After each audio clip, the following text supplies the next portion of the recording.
In this video I'll share everything you need to know to get the most out of your running. No matter if you just want to run injury-free and enjoy running, or you're aiming to set a personal best in your next race, this video is for you. I will share insights from my experience as a lifelong competitive runner, but also from working as a physiotherapist and professional coach, having helped thousands of runners all the way from beginner to elite athletes to get the most out of their running.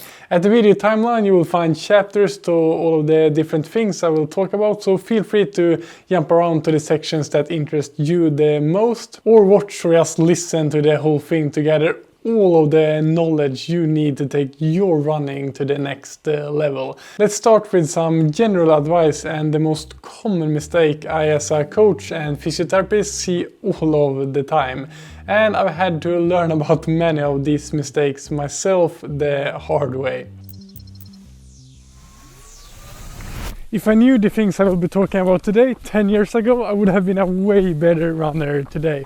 So hopefully by sharing these mistakes with you, I can help you become a better runner and have more fun with your running.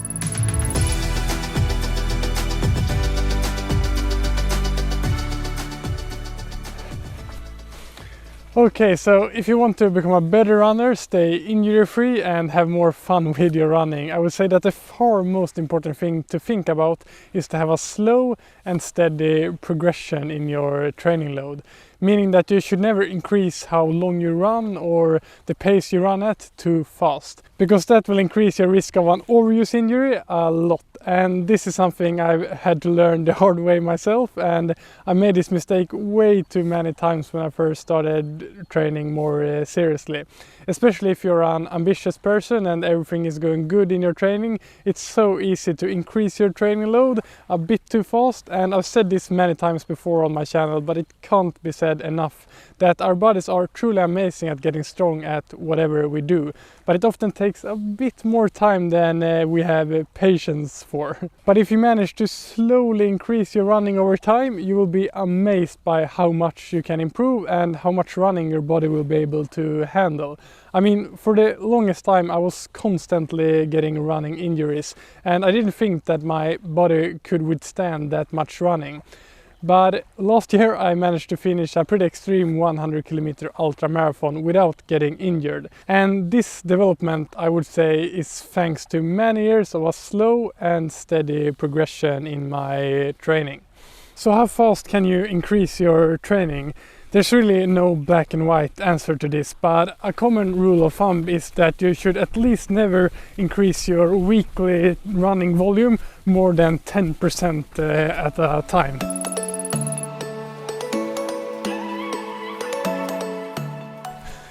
We all heard about the no pain, no gain approach to training, and this is somewhat true. Of course you gotta do some hard workouts and push your body if you want to get faster. But when it comes to running training, you should for sure not go out and run as hard as you can for every single session. Earlier, especially on the interval sessions, I always pushed with everything I got, and this led to me having to have a really long time to recover for the next hard workout, leading to less of these hard workouts. So if I run these sessions at 80-90% closer to my aerobic threshold, instead of running all out, I can do a lot more of these quality sessions, and even though every single session isn't as hard, I improve more from being able to do these sessions more frequently. Also, as soon as you start pushing close to that 100%, the risk of an overuse injury is a lot higher than if you're able to still run fast but not push your system to its very limits. A mistake that many beginner runners make is that all of their runs are super exhausting, and besides this not being the optimal way to train if you want to improve over time, I think this kind of approach to running training quite quickly will make you hate running. Because of course it's fun to run fast and push your limits once in a while, but at least for me it's these slower, effortless runs that really makes me love running.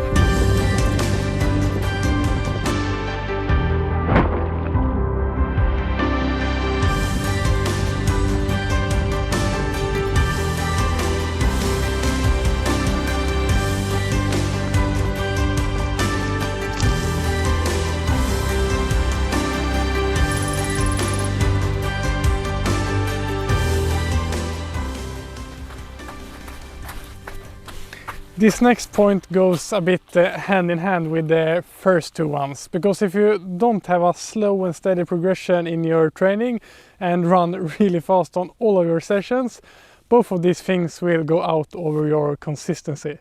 And having a consistency in your training is really crucial to staying injury-free and improving over time. For example, if you don't run for a whole week and all of a sudden you do this really tough run or long run, the risk of getting injured is super high. But if you keep running many times every single week, even though many of those runs can be short and slow, you will be giving all of those muscles, tendons and bones and other structures in your body the stimuli that's needed for them to get strong, without doing so much in a single session that you break them down and get an injury. It's not always fun to go out and run, and you don't always feel like it. But as I see it, in order to get those really amazing runs where everything feels wonderful, you gotta have the discipline to also sometimes go out on those runs that are not as tempting to head out on. So that's why I 2 years ago decided to at least do a super short run every single day.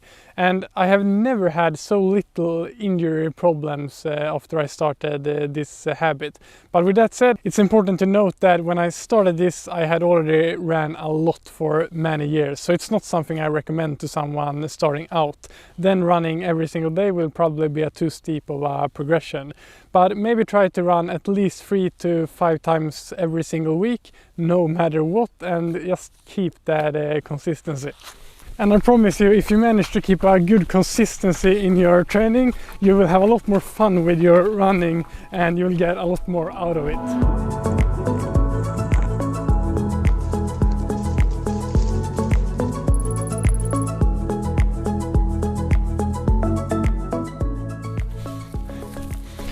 Okay, so I touched on that I struggled with a lot of running related injuries in the past. And the biggest mistake I made in regards to that, and the thing I think kept me from getting out of this rut of constantly getting injured, is that I felt sorry for myself. And I thought that I was just unlucky to get these injuries and that my body simply wasn't made for running. And while those things to a degree can be true, it's not constructive in any way to think that way, because you can't control your luck or your genetics. Maybe this sounds a bit harsh, but I recommend you to have the approach that if you get injured, you have done something wrong. With this approach, you can start to look for solutions and change things up in your training instead of just feeling sorry for yourself and thinking that you are just unlucky to get these injuries.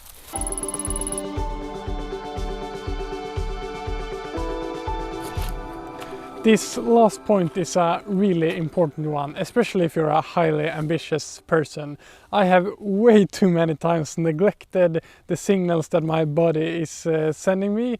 For example, if you're getting a little bit of pain somewhere, it's often better to take some easier days, and often you don't need to quit running altogether, but maybe not do the hard workouts that you had planned. It's way better to have 3 easier days than pushing yourself into an injury or overtraining that maybe will take you months to recover from. Before I had the approach that if I had planned a session, I should execute it no matter how my body was feeling. But if you're feeling really tired, maybe there's a lot of other stress in your life or you have slept badly for some reason, then it's often way better to take an easier day, and then hopefully you can do that tough session that you had planned just some days later, and you'll get a lot more out of it. Remember that for most of us, even us ambitious amateurs, we're running for ourselves and our well-being and health. So to push against our body signal in your training rarely leads to something good. I will debunk 5 of the most common running myths that actually can be harmful.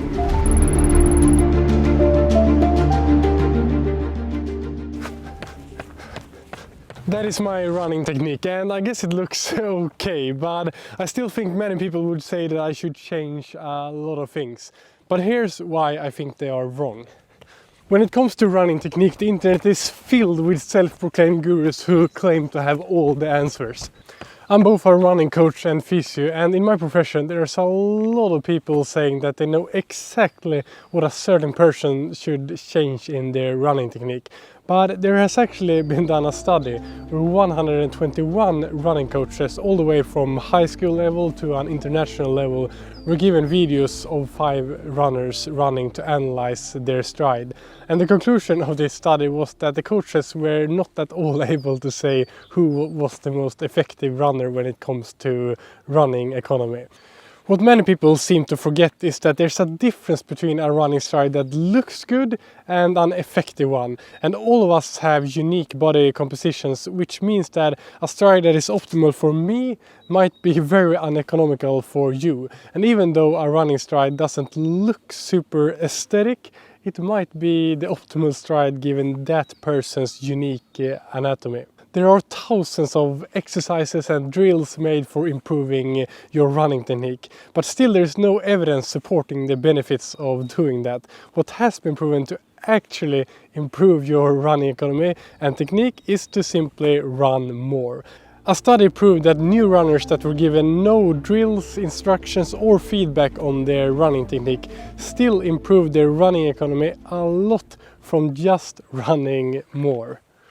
But why is this myth of a single running technique being optimal for everyone harmful? The thing is that what we know about running technique is that if you try to change it quickly, that's a huge risk of a running injury. So the next time someone tells you that you should change this or that in your technique, I would think twice before just following that advice blindly. If you just keep running and gradually increases how much you run, chances are high that you will find a technique that is optimal for your specific anatomy. I get a lot of comments on my running related YouTube videos from people claiming that I will destroy my knees from all the running I do. And this myth frustrates me a lot because this myth might keep people from getting into running and reaping all the health benefits from it. But with that said, there is some truth to this statement. It is easy to get injured as a runner, and knee injuries are the most common running injuries. But I would not say that that makes running bad for your knees. Because the thing with those kinds of overuse knee injuries that you can get from running is that they are always caused by training errors. Meaning that you do too much too soon. With a well-balanced training that starts from the level you're currently at, it will strengthen all your structures that affect your knee joints.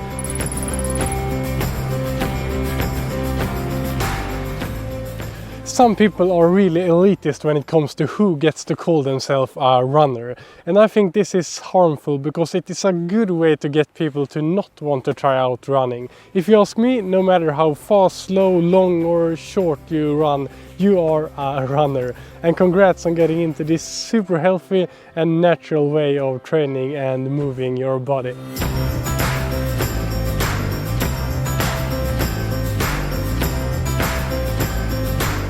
This way of thinking that you need to prove to yourself and others that you're a runner with posting really long sessions at a really high pace to Strava and other social media platforms, I think is super harmful to people's training and to their ability to enjoy running over time. Because what we know is that a single super hard session will not make you improve a lot. It is consistency that makes you improve. And a good thing to destroy consistency is to overdo it in one session.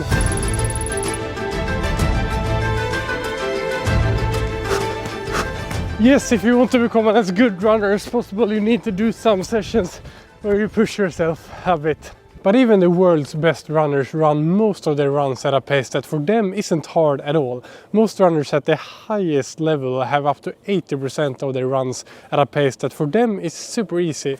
Yet many of us amateur runners tend to push ourselves so hard in every run, and as I said before, that is the best way to either get injured or to start hating running pretty quickly. If you are a regular viewer to my channel, you know that I really like to push myself and challenge challenge myself in races or training from time to time. But in order to do that, most of my runs are at this pace, which is a super easy pace where I can comfortably talk. And this is the kind of runs that build up your aerobic base and also build up the strength in your tendons, bones and muscles to withstand those harder workouts. And also, it's pretty nice to be running out here in nature at just a comfortable pace. So running doesn't have to be hard. If you're not trying to improve your times or training for a race where you want to do good, or just enjoy pushing yourself like I do, I would actually recommend trying to make your runs just as enjoyable as possible. That will make you want to keep running and don't be afraid to go out the door. If you are a runner, I'm pretty sure that you have experienced periods where you struggle with motivation, and every run you go out on just feels terrible. I have been in one of these ruts myself the last months, and in this video I will talk about how I got out of it with one simple action. In general, I'm not a believer in quick fixes. Most real changes takes time, effort and consistency. But with that said, it's crazy how this simple little action that I did has turned all of my runs around. The last 8 months have probably been my worst period when it comes to training ever since I started training more seriously as a young kid. So how did I get out of this running rut of mine and was able to actually start enjoying training again? I will tell you, so perhaps you can do the same thing. So I set myself a goal to get in good enough shape to complete a 100-kilometer run without injuring myself. And immediately as I set this goal, something happened in my runs. Suddenly my legs went from feeling heavy and bad in every single run to feeling light and powerful, because all of a sudden I had a goal, a reason to be out there and something to strive for. And that is how simple it can be sometimes to get out of a running rut. If you also want to feel better and more motivated in all of your runs, is it really as simple as just setting a goal? Well, not really, but almost. The first thing you gotta think of is to find a goal that really feels inspiring to you and triggers you to go out and put in the hard work. What this goal is, only you know, so don't listen to others or set a goal that is expected of you. If the goal doesn't come from yourself and isn't something you think would be really fun, cool and rewarding to do, it won't help you that much. And one thing I really don't think you should do is setting a realistic goal. That might sound a bit weird, but how do you really know what's realistic before you have put in the work to see where you might end up? The most inspiring goals, at least for me, tend to be the ones that are just outside of what I at the moment think is possible or realistic. I mean, if you already think that you can achieve the goal you set for yourself, what's even the point of putting in an extraordinary effort? But wait, what's the point of putting in all of that hard work and effort to achieve challenging goals in the first place? The harsh reality is that even if you achieve all of your dream goals, it will not make you forever happy. But what makes it worth it for me to strive and to keep challenging myself in different ways in whatever I do is just what this new 100-kilometer goal did for me. It made the daily work so much more fun and more meaningful. There's one simple thing you can do that takes very little time that will make you a faster runner, reduce your risk of injury and make you more motivated to go out and run. But still, most runners completely neglect this, and this simple thing is planning out your training. And in this video I will show you in 5 steps how you can do this in a really good way yourself. So before we get into how to plan your training, let's make it really clear why you should do it in the first place. And what I'm going through right now is a good example of it. Because to be honest, right now I'm not super motivated to go running. And one thing that makes it a lot easier is that I can just check my training plan over here and see what I have planned to do today. And this makes the whole thinking process of what should I do and so on just removed and makes it easier to get out there. So let's check. Treadmill session, it is.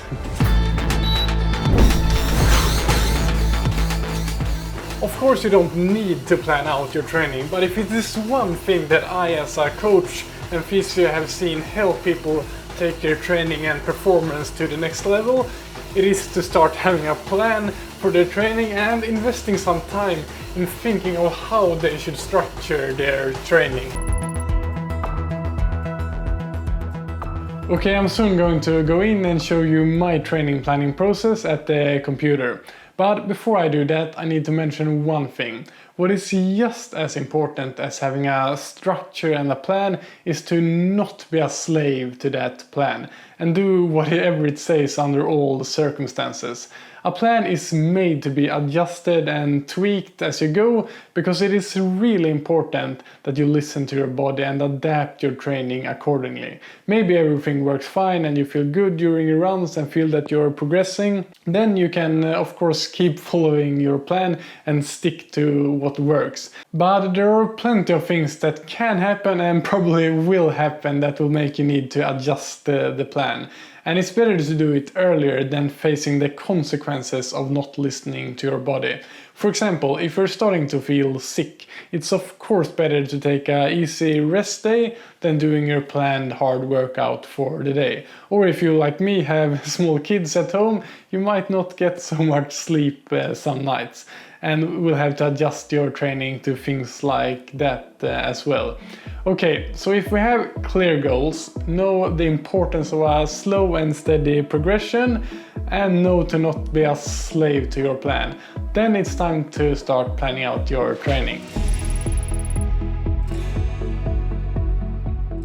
There are many ways you can do your actual planning. You can find plenty of website apps and spreadsheets, or do it old school and just use a pen and a paper. Most of those works well. I have created my own Google Sheet spreadsheet that I think makes the process as good as possible and gives me some valuable data in my planning when I plan out my sessions. So I'll use this spreadsheet when I show you how I do my actual training planning. And for those of you who support my YouTube channel on Patreon, this spreadsheet will be free to download as an asset for you. But although I think this one is great, as I said, you can use the same principle with most training planners.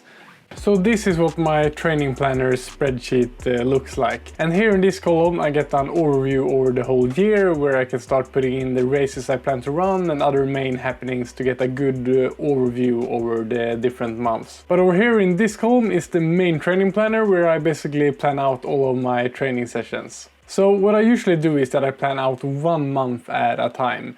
I found this to be the sweet spot, because if you plan less than that, it feels more like a chore when you have to do it so frequently. And if you plan for a longer period than that, things will often change. Maybe you will get sick or feel more tired than you thought you would do from that training and have to adjust. So you will have to do so many adjustments by then that you will just have to do the planning work twice most of the time. Even though it's a good thing to be able to change your plan, I think that if you plan just a month at a time, you will be able to change a bit less than if you have a longer period. So here I have planned out the whole of January.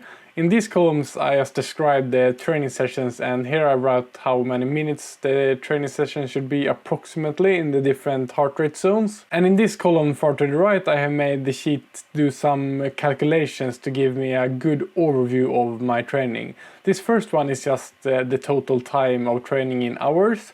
This second one I call training impulse, and it is basically a value of how hard that training day will be, taking into account how much time I will spend in the different heart rate zones. And this next value I call training stress balance, and it looks at the previous days of training impulse and is a calculation of approximately how tired your body will be after that day. The higher the number, the harder it will be. And it's also color coded, so these red days will be the toughest. So if I change the time here, the data to the right will change automatically and gives me a really good visual overview of how I balance the training load from day to day and week to week. And these next columns to the right are just the total time and the total training impulse for the whole week. So these things and values I get, I use as a good tool to guide me. So let's get into my actual training planning process. So if I have a race or an event during the month, I often start with putting that into the calendar, and then I go backwards from that thing and start structuring out my training. And when I do so, I always have my goals for the month and general goals for the whole year in mind. And of course also make sure to have a sensible progression. So here at the end of January I have an ultra trail race that I'm training for. So after I've added this to the planner, I add all the sessions that I know that I will do. Like for example, I start each day with a 30-minute stroller run to the daycare to drop off the kids. And then in my coaching job I also have a run while I coach on Tuesday and Thursday. And on Tuesdays I also have some strength training that I instruct and do myself as well. After adding this, I start going backwards, and I wanted the last real long run preparing me for the ultra to be 10 days before the race. So I planned that in here, and then I just go backwards and start planning in sessions, always having in mind the training I have done before and what I need to focus on in this period of the year, which is mainly slowly building up my general running volume. So a lot of low intensity running, and then also adding a lot of strength and stability to prepare myself both for the ultra and for getting in a good place to do more high intensity work in the later months for my upcoming goals. And then when I'm done, I just have a quick look through it to see that I have periods where I get to rest up and that everything looks sort of balanced. And remember that a plan should and can always be adjusted as you go. It's great when everything goes the way you want them to go, but don't expect everything to go exactly according to plan for a whole month, because it rarely does, although it's really great when it does, because that means you have planned the right things and are doing the right things. But either way, I can really recommend you to start putting in some more time in planning your training. Like this, for me, planning a whole month takes me about 50 minutes or at tops 30 minutes per month. So it's very little time you put in compared to all the time you will put in into your training. So it's well invested time that will make a difference. And if you want to use my spreadsheet that I have created to plan your own training, you can become a Patreon member and also support this YouTube channel. Warming up is such an important part of every run and crucial for optimizing performance and preventing injury. Or is it? And if so, what is the optimal way of warming up? Let's start with when you need to warm up, because although you will find plenty of articles and YouTube videos claiming that you need to warm up before every run with these stretches and exercises, and if you don't you will probably get injured, there is really no evidence supporting those kinds of claims when it comes to going out for an easy run. So if you're going for a slow run, you can just start off with going easy. And if you're new to running, so just running is tough, then I would recommend starting off with a 5-minute walk before you ease into running to get your heart rate up a bit and get your body warm. But if you're running a race or doing a tougher workout like running intervals, then you might want to consider doing a more proper warm-up. Before I dig into what the evidence says about warming up, that actually shocked me a bit when I was reading it. I thought I would share my current warm-up routine before harder workouts and races. That is really simple to do and I feel puts me in a good spot to run fast.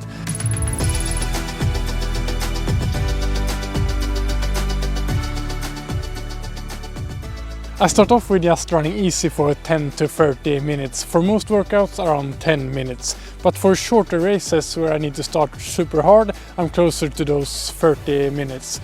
During this easy run I slowly increase the pace, and when I'm done with that I do one interval at race pace for about 1 minute, and then I do just a couple of drills, usually just the high knees and the heel kicks, for about 20 seconds times 4. After that I finish off my warm-up with doing 2 to 3 strides where I run hard for about 30 seconds to start recruiting all of those muscle fibers and get my heart rate up a bit. After a short rest, I'm ready to start my workout or race. I've been doing this warm-up routine for years and I feel that it has been working very good. But before I made this video, I had actually read very little evidence on this topic. And when I started doing research, as I said, I was actually a bit shocked. The first relevant study I found on this topic when I started doing research was this one done at the University of Madrid, where they compared two different warm-up protocols before a 20-minute all-out cycling time trial. So not running, but doing a cycling test like that should be pretty relevant for a 5k running race, since its physiological demands are pretty similar.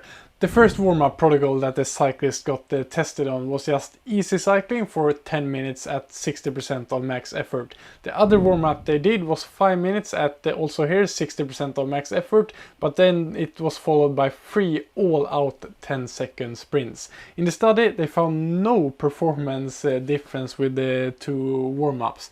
But what's even more interesting is that they did a third way of warming up, which basically was no warm-up at all, just sitting still before the test. And also here they found no difference in performance compared to the two different ways of warming up. And this is what shocked me a bit, because my gut feeling would say that the ones that didn't warm up at all before a race like that performed way worse. But this wasn't the case, at least in this study. Here you can see a graph. So most participants performed very similar with the three different warm-ups. Some performed better with warm-up and some actually performed better with no warm-up at all. It was also really interesting to look at this power graph of how hard the cyclists cycled after the different warm-ups, where you can clearly see that after doing the warm-up with 3 all-out sprints, they seem to cycle a lot harder in the beginning, but then later have to pay for that, so the end result is the same. So perhaps if your race or training requires you to start off really hard right from the gun, doing sprints like that is important. As I said, reading this surprised me quite a bit. But this is just one study, and you should never draw too big conclusions from just one single study. And it's done on cyclists, so it might not be 100% relevant for runners. There has actually been done quite a lot of research on this topic. I found this review here that included over 170 studies, and many of them found a performance boost from warming up. But most of the evidence is showing that warming up boosts performance for sprint and power sports, and not for endurance sports like long distance running. I also looked at a study done in 2017 that looked at an easy run as a warm-up before a 30-minute running time trial and compared it to not warming up at all. They found no significant difference here either, but they found a tendency that the participants performed slightly better with the warm-up compared to no warm-up at all, running on average 7.8 kilometers compared to an average of 7.7 kilometers with no warm-up. So the evidence supporting warm-ups performance boosting effects are not that strong. The positive thing with this is that you don't have to stress if you don't have that much time to warm up before a race or a workout. But all elite runners seem to do some kind of warm-up, and I think there are some good reasons why you might consider warming up.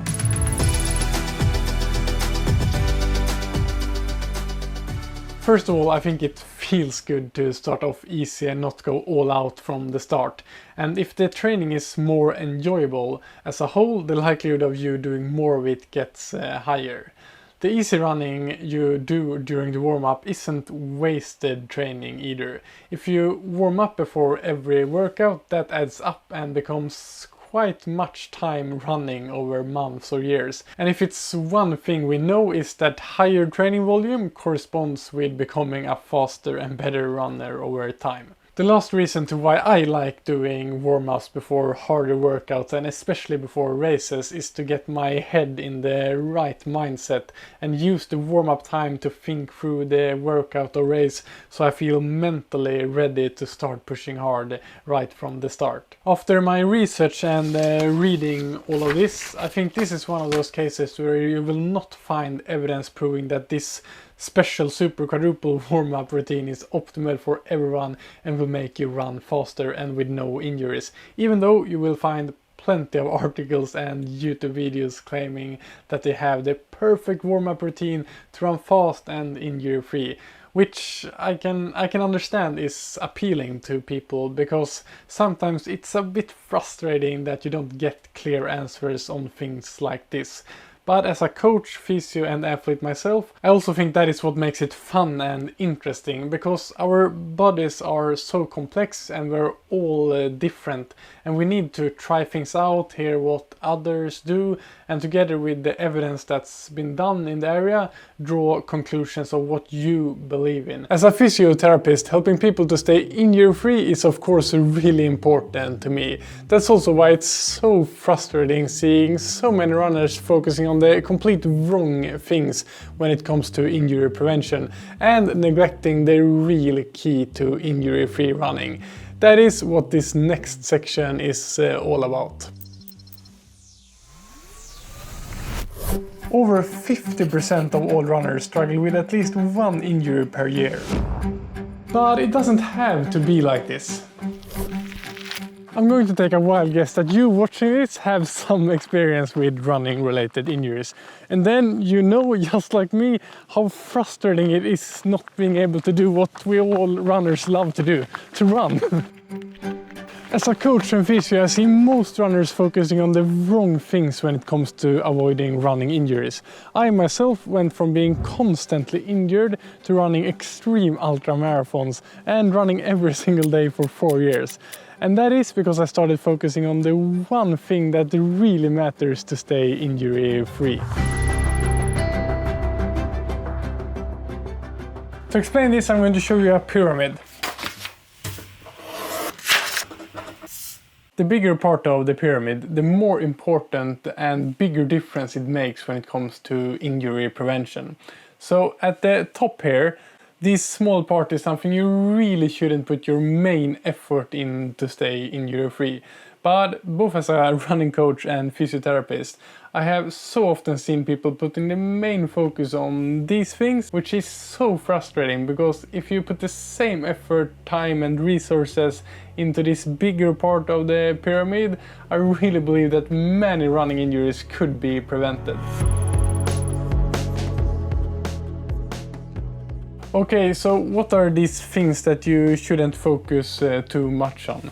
First of all, it is luck/genetics. When it comes to genetics, this actually can of course play a big role when it comes to how prone you are to different types of running related injuries. But the simple reason why you shouldn't put your focus on this is because you can't do anything about it. If you just say to yourself that you are unlucky and feel sorry for yourself, you will not start looking at the things you can actually control and change to make you less prone to injuries.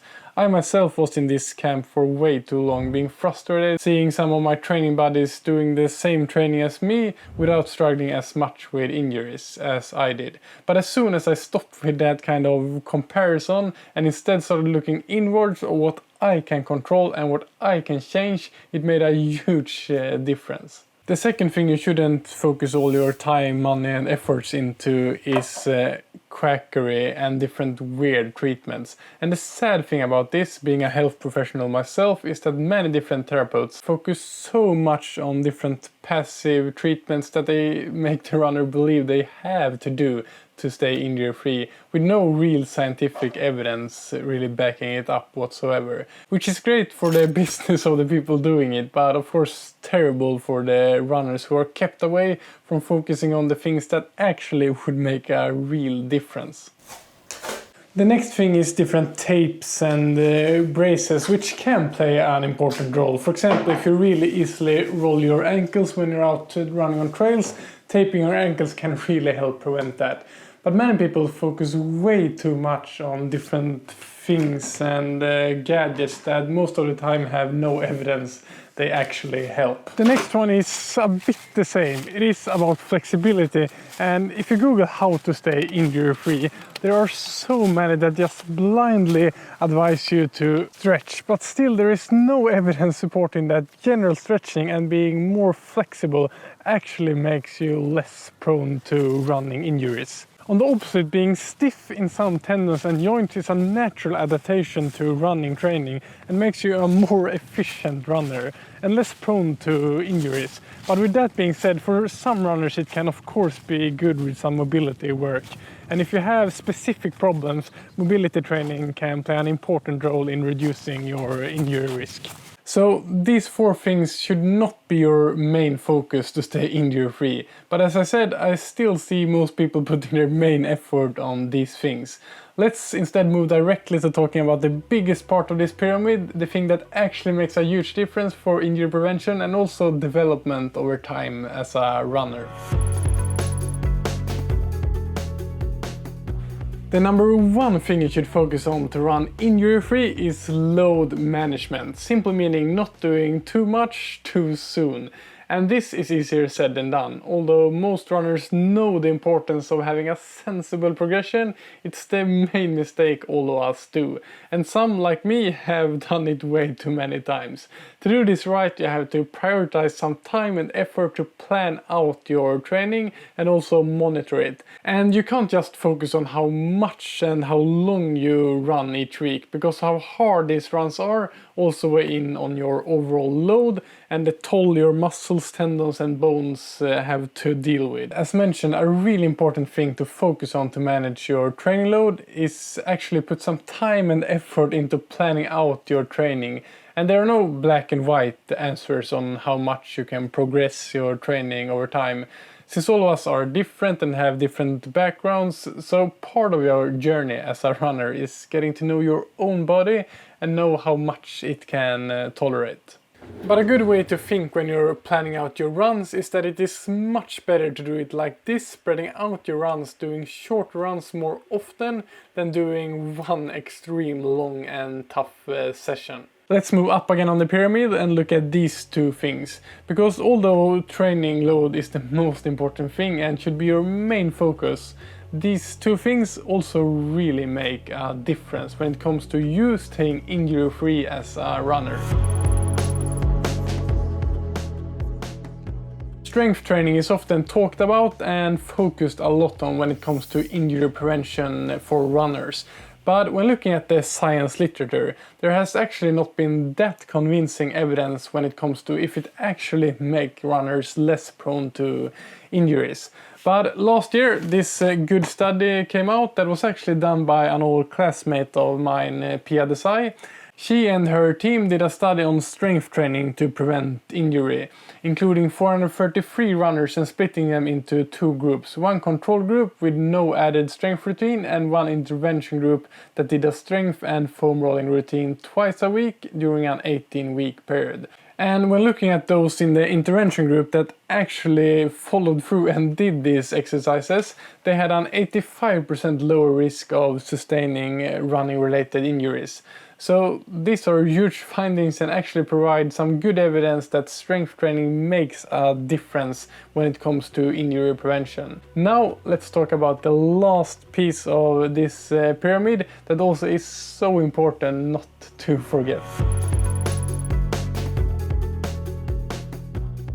This part is sleep, food and general recovery, because of course what you do all of those other hours of the day that you're not training will play a huge role in how your body is able to handle the stress that the training puts on your body. This study looked at athletes who slept on average less than 8 hours per night and found that they were 1.7 times more likely to have an injury compared with athletes who slept more than 8 hours. So in order to stay injury free, of course it is important to make healthy choices and prioritizing sleep and eating enough food. As mentioned in the injury part, strength training can play an important role in preventing injury, but it can also be really important when it comes to you being able to run faster. So here are my favorite exercises. Let's start from the ground with the ankle and the feet and some good exercises for those. Then go to strengthening the knees and then the core. And all of these exercises will be body weight exercises that you can do at home with no equipment needed. But I will also go through how and why runners should train with weights as well. When your feet hit the ground while running, no less than 29 muscles contribute to how your foot and ankle move, stabilize and dampen the impact. In this video I will go through why it's so important to train these muscles. I will also give you 6 exercises you can start doing today, and the last one might surprise you a bit.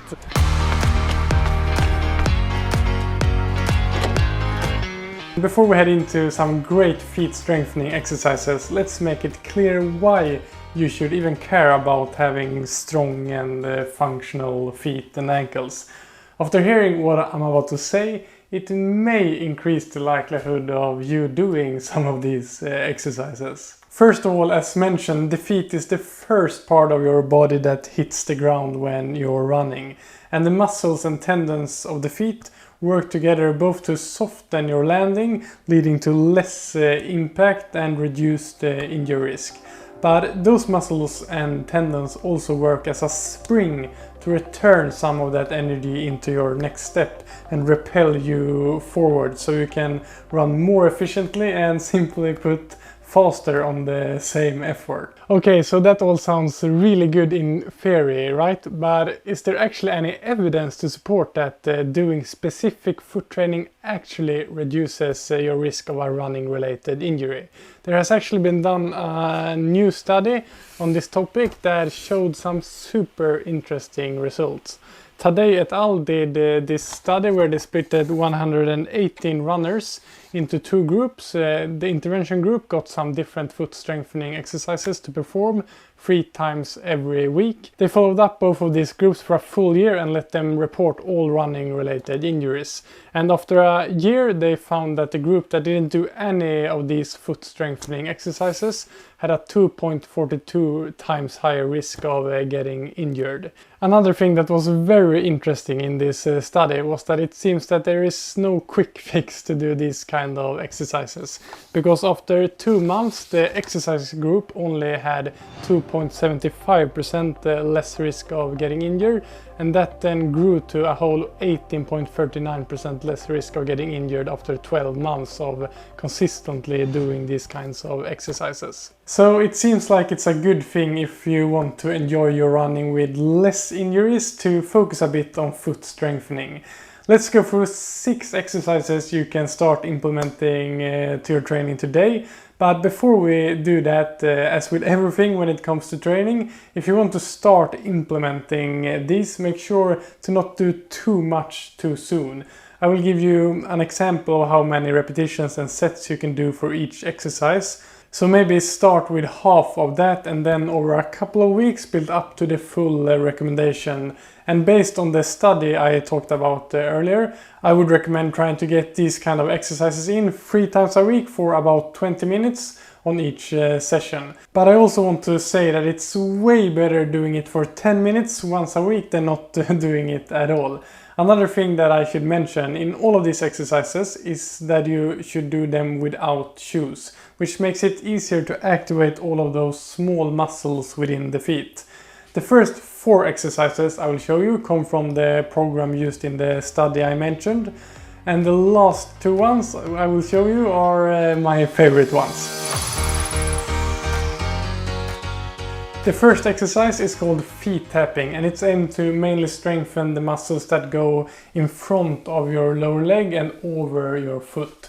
And all you have to do is just to tap your feet and do it as quickly as possible with your heels fixed to the ground. Quite quickly you'll start to feel that you get quite tired in the muscles in front of your leg. This you can build up to do 45 seconds times 3. This next one is one of the most basic and best exercises for runners. It's the common calf raises. That is so good for strengthening your calf muscles. And this you can do in many different variations. The easiest one is standing on both legs and then just go as high as you can up on your toes like this.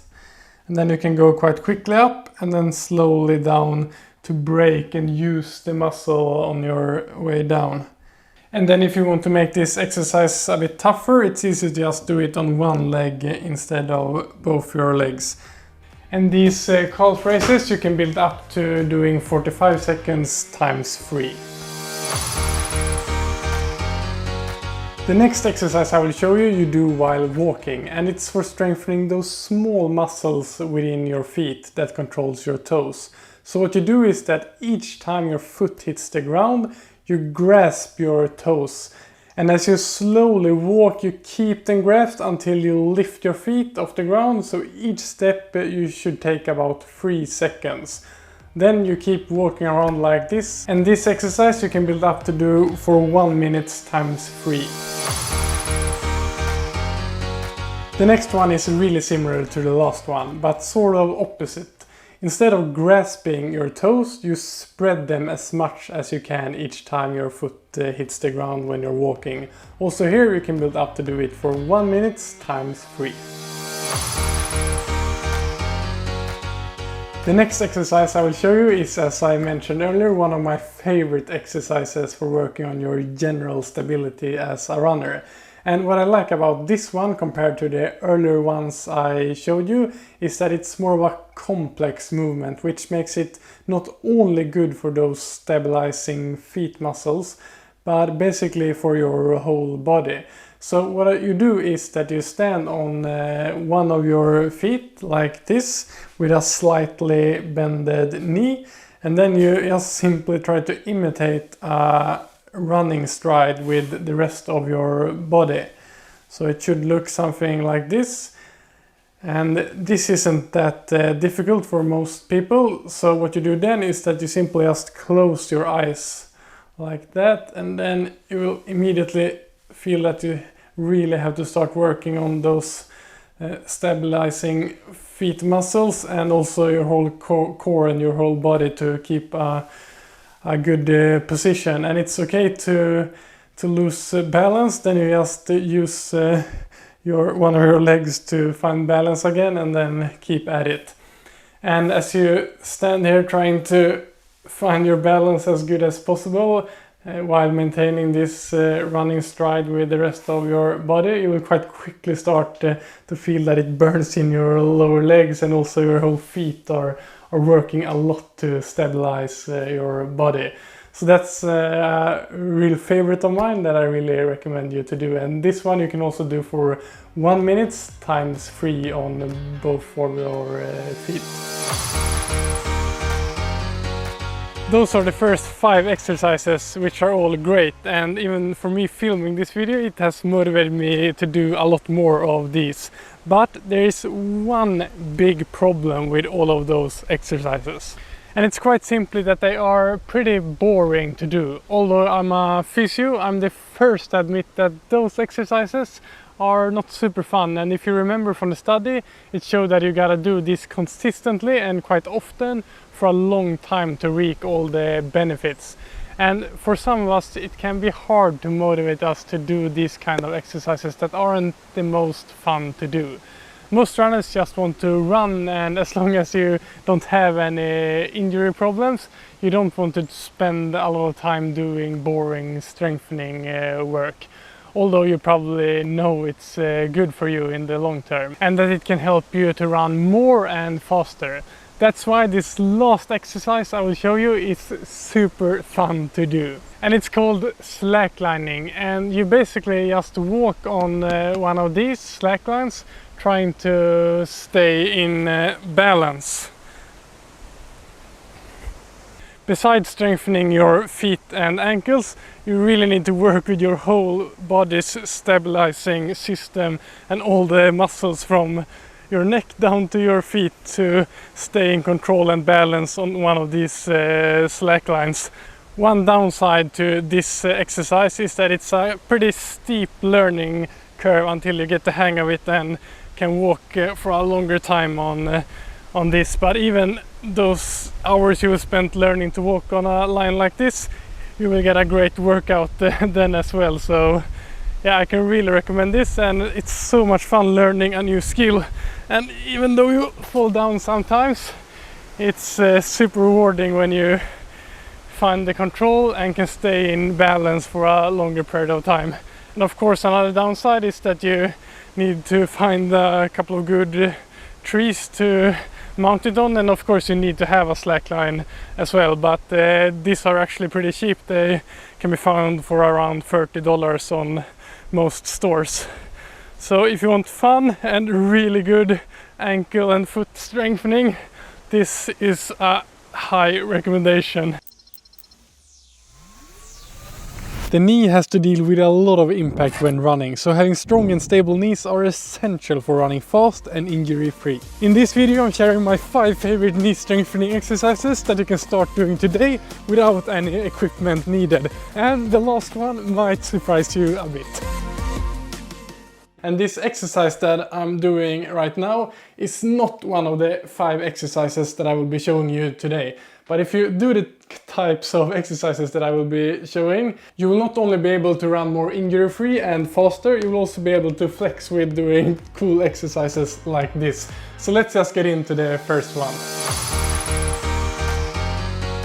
The first exercise is called the clock, and you start out like this, standing on one leg with the other leg straight in front of you, and then you just do a simple single leg squat like this. But you keep doing like this for 3 repetitions, and then you start moving your other leg, so you move it slanted to the side like this. And then you do 3 more repetitions there in that position, then you move it straight to the side. So this is why it's called the clock, because you keep moving your other leg like a clock around you. And what's good with doing that is that you challenge your stability more by moving the other leg. And this is a great exercise for working on the strength, mainly in the quadriceps, but general knee stability it's really great for.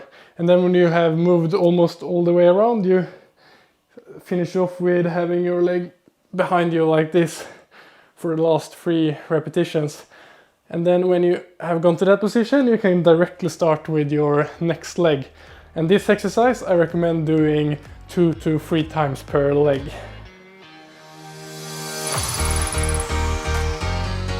For this next exercise you'll be working on your maximum strength in mainly your quadriceps muscles, the muscles in front of your knees, but basically in all of your muscles contributing to your knee strength. And this exercise you only have to do 6 repetitions of times 5 I would recommend. And what's good with doing tougher and harder exercises with less repetitions is that you can build very good strength without necessarily building a lot of muscle mass. So for runners, it's great with doing tougher strength work with less repetitions. And this one is simple. You basically start off with going down in a regular squat, and then you just jump as high as you can, really try to push off, and then you try to land as softly as you can, dampen the impact, and then you really push off to basically you're supposed to get tired in your legs after 6 repetitions. That's how hard you want to try to push off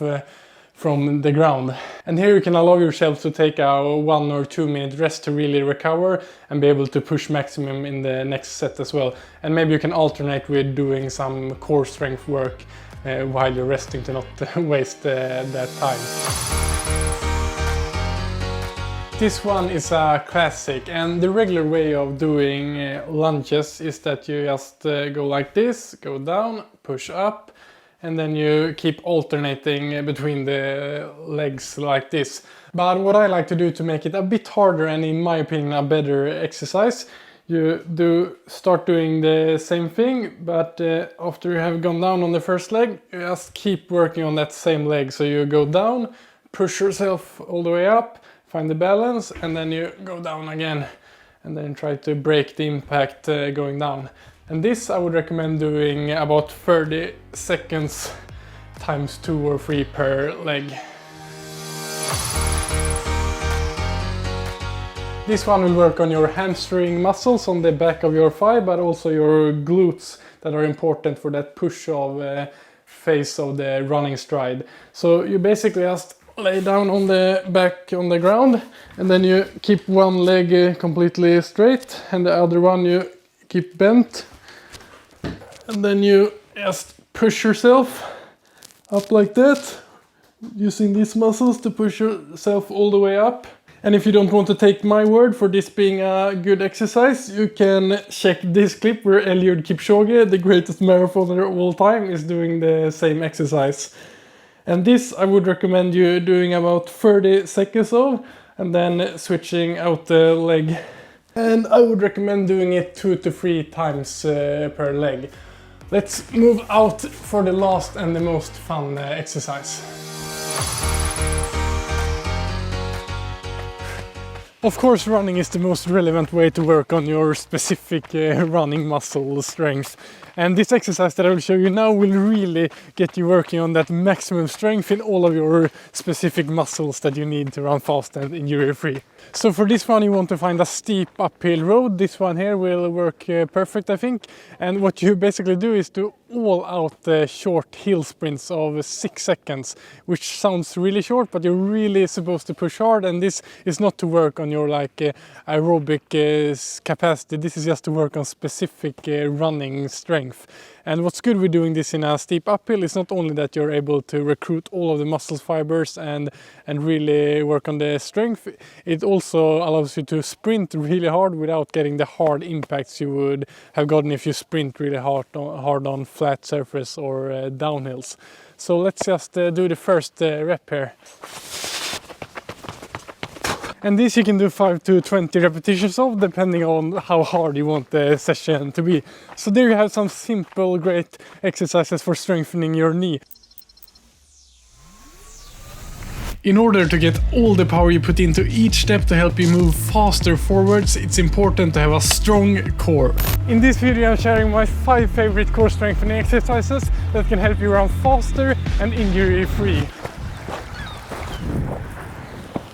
And before I start showing you some great core strengthening exercises, I thought I would talk briefly about what I mean with the core. The core is often referred to the lower back, the pelvis, the hips and the stomach. And when we talk about core training, we often mean training those deeper, specific muscles that play an important role in stabilizing the body. So let's start with one of my absolute favorite core strengthening exercises for runners. This exercise is a variant of the classical side plank. So you just start off with going into a plank position like this, trying to keep your body straight, and then you start lifting your upper leg like this. And then you start to feel that you really work hard in those abductor muscles on the outside of your hip down here. And those muscles are so important to keep your hips straight while running and to have an efficient running stride. And this exercise you can do for 30 seconds, 2 to 3 times per side. Before we move on to the next exercise, let's talk about if there is actually any evidence supporting doing these kinds of exercises. The exercise I just showed you was actually one of the exercises used in a study where runners randomly was divided into 2 groups. A control group who carried on with their normal training and did no additional core strengthening exercises. And a core training group who also maintained their regular training but added 3 short extra core training sessions per week for 8 weeks. In this study they found that the group that did the core training for 8 weeks used significantly less oxygen when running at faster speeds, while the control group did not have this improvement at all. So basically the core exercises had a positive impact on the running economy, simply meaning that you can run at the same speed but with less effort. Don't we all want that? And this should also make it possible to run faster. Reading studies like this at least motivates me to do more of these kinds of exercises that I've, to be honest, been doing way too little of myself lately. So let's move on to the next exercise. For this exercise, you start off in a position like this, like if you were going to do a push-up. Try to keep your body in a straight line and feel that you activate all those stomach core muscles. And then you start lifting the legs like this. And the faster you do it, the tougher it will be. And this will really get you working on those deeper stomach core muscles. And it's also super relevant for runners, since you lift up one leg in a similar movement as you do when you're running. All of the exercises that I will show you today you can do without any special equipment needed, which is nice because then you can do it outdoors like I'm doing here. And to be honest, these exercises aren't the most fun thing to do, but doing it in a nice environment like the one we have here makes it a bit more enjoyable. This exercise I recommend doing 30 to 60 seconds, depending on how long you feel that you can keep a good position while doing this. And you can do it 3 times with a little rest in between. This next exercise I've actually taken from a video clip of the greatest marathoner ever, Eliud Kipchoge, and his training group doing this exercise. So it should be a good one for runners then, right? And I feel it's a really good one. You start with laying like this, and then you put both of your legs up like this in a 90-degree position in the knee, and then you take your opposite hand to your opposite knee, and then you put pressure there. So you push there while letting the other leg go down like this. And then you just go from side to side like this, and the more you push with your hand, the tougher it will be, and this will really work those deeper stomach core muscles as well. And this exercise you can do for 60 seconds times 3. We can't talk about core strengthening exercises without mentioning the plank, right? But I'm not a huge fan of the standard static plank position. So what I like to do to make it more dynamic and more relevant for running is that I start off in a plank position like this, and then I like to kick up with 1 foot at a time like this. This makes it not only more dynamic but also a bit tougher. And then I like to switch this with doing like this, putting one hand in front of you and switching between the arms. And while doing this, you try to keep your body in as straight position as possible. And this exercise you can do for 30 to 60 seconds times 3. Now let's move on to my favorite way of training core stability.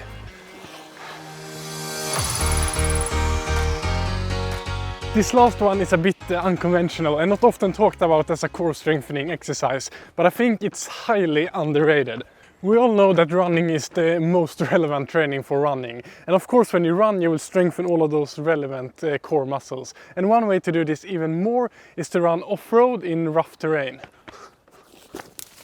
Running in terrain like this with uneven ground and obstacles that you have to pass forces you to activate all of those stabilizing core muscles. Plus, of course, you will train a lot of other things than just your core from running in places like this. So those are some great exercises to strengthen your core muscles.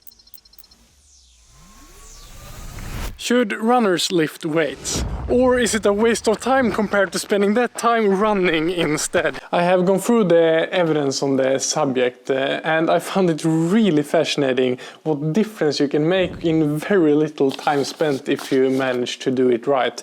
But as a coach and physio, I've seen that most runners actually have a completely wrong approach to weightlifting if the goal is to run faster. In this video I will talk about if strength training actually makes you run faster, how you should approach it, and by the end give you an exercise that studies has shown can improve your running economy a lot, and it requires less than 30 minutes of training per week to get those kind of improvements. First of all, I wanted to find out if there actually was evidence supporting that strength training improved running performance. I found this systematic review of the topic from 2008 that included 5 studies, and all those studies showed a clear performance boost from strength training. 2 of the studies showed a 2.9% performance boost when running a 3 km and 5 km all-out test after a period with strength training, which might not sound like a big number, but when it comes to running performance, it's pretty huge actually. Because if we convert that into seconds, that would basically mean that for someone with a 20-minute 5K personal best, they would be able to get a new personal best with a 35 seconds margin after implementing some strength training. The other studies included in this review reported an even higher number of 4.6% improvement when measuring the running economy on a specific pace. In a more recent systematic review of the literature from 2018 that included 18 studies on the subject, they concluded with this. Resistant training lead to general improvements in muscular strength, running economy, muscle power factors, and direct performance in distances between 1500 meter and 10,000 meter. Such improvements were not accompanied by a significant increase in body mass or signs of overtraining. Reading that last bit is really interesting because I see so many runners being afraid of building a lot of muscle mass from weight training and therefore becoming a slower runner. But if you approach it the right way, that for sure doesn't need to be the case. I will talk more about how you should approach it later on. After going through the evidence, it might sound obvious that all runners that care about running faster should start lifting weights. But it's not that simple, because in most of these studies, the intervention group that implemented different strength training protocols into their previous training is compared to a control group where they just continue training like regular, so they don't add any more training. So one could argue that if they just took that time spent on strength training and instead put that into more running, they would have had the same improvement, or even better. But looking into these studies and how little time they spent on strength training in many of them, I found it quite unlikely that you would get the same improvement from just adding that time running each week. And also the positive thing with the strength training is that the injury risk would likely be higher if you took the same time and just added more running compared to adding the strength training. So after going through the literature, I'm pretty convinced that some sort of heavy strength training with weights make a difference. And there's a good reason that most high-level elite runners seem to incorporate at least some weightlifting into their weekly training schedules. Still, when I surveyed my audience of runners here on YouTube, out of the 3,000 answers I got, 35% answered that they don't do any weightlifting at all. But how should you do weightlifting and what kind of exercises? First of all, what I see many doing wrong is that they have too light weights and do too many repetitions, doing around 8 to 12 repetitions. In my survey on my YouTube channel, 48% answered that they do 6 to 12 repetitions. And if you just want a performance boost in your running, studies have shown that that might not be the right approach. Doing between 8 to 12 repetitions is great if you want to build muscle volume. But as mentioned, the thing is that we runners don't want big muscles if we want to become faster, because that will only make you a slower runner. What you really want is strong muscles. And it has been shown that lifting heavy 80 to 100% of how much you maximum can do for one repetition, and just doing 1 to 5 repetitions of this builds great strength without building bigger muscles. So I think this is the main thing many can start tweaking if you're looking for a running performance boost in your weightlifting. But of course there are also hybrid athletes that want to be big and run, and then being on 8 to 12 reps can of course be a good idea.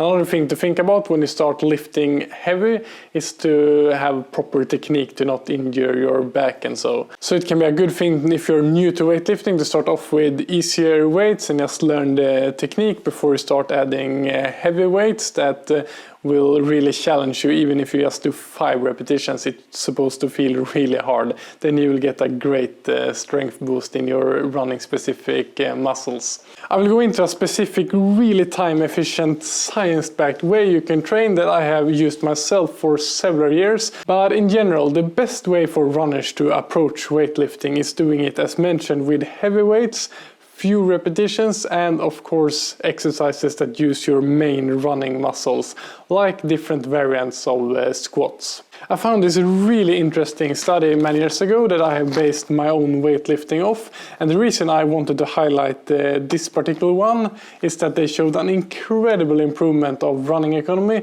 on very little time spent training and just doing one single exercise. The intervention group in this study did 4 repetitions of half squats, which basically is a regular squat with weights and only doing it to about a 90-degree angle in the knee joint. And they did these 4 repetitions all out, basically lifting as heavy as they could for 4 repetitions with a 3-minute rest in between. They were supposed to do it 3 times per week, but the group averaged to do it 2.5 times per week during the 8-week intervention period. So basically they spent a total of 12 minutes of training, including the rest, doing one single exercise 2 to 3 times per week, and still had an incredible running economy boost of 5% in just 8 weeks time. I found it really cool how potent training is in general, and that little time spent even on highly trained runners like they had in this study can make such a clear difference. I think that is a problem in general with training, that people don't realize how potent it is, and that very little training can make a huge difference, especially when it comes to strength training. You don't have to do super many lifts and be in the gym for hours to get a great performance boost. I did an interesting test on this topic on myself last year, where I did a little experiment where I went from doing no upper body strength training at all to doing an average of just 6 minutes per day for 30 days. And in that short time frame, I went from being able to do 2 pull-ups to 10. That will probably not make me a faster runner, but it's clear that if you can have the same improved strength in running related muscles, all these studies suggest that makes us able to run at the same paces with less effort, needing less oxygen, and basically allowing us to run faster for a given distance. I don't think it's the most fun to do strength training myself and lifting weights, and like most don't have all day to spend on training, so when I found out what they did in this study, I was hooked, and in the remaining years as an elite athlete I tried to implement it and have lately started doing it again. I also added a slight tweak to their protocol, and I think it makes it even more effective. So often I do these workouts after a short easy run as a warm-up, and then I do the half squats with heavy weights for 4 repetitions times 4, just like in the study. But then I add a calf raise at the end of each repetition, so I also get great strength stimuli for the calf muscles and Achilles tendon, that both are important to be strong and stiff, both for injury prevention and performance boost as a runner.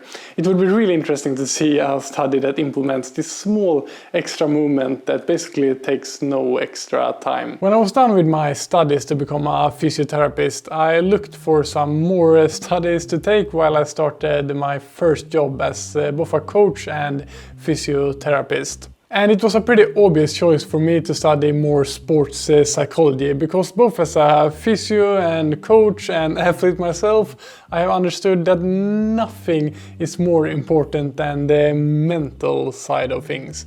If you're not mentally strong and can use your mind to your advantage, you will never get the most out of your running. So let's start with talking about some traits all mentally strong runners have. If you're not mentally strong as an athlete, you will never reach your full potential. But what is it that mentally strong athletes do that separates them from the rest? As a coach and athlete myself, I find it very fascinating how powerful our brains are when it comes to boosting our performance, but also when it comes to hindering ourselves. So in this video I will go through 7 things mentally strong athletes don't do and what they do instead. I know that I myself have been guilty in many cases of not being a mentally strong enough athlete, and the points I will present in this video I think all of us need to be reminded of from time to time. So let's head into the first one.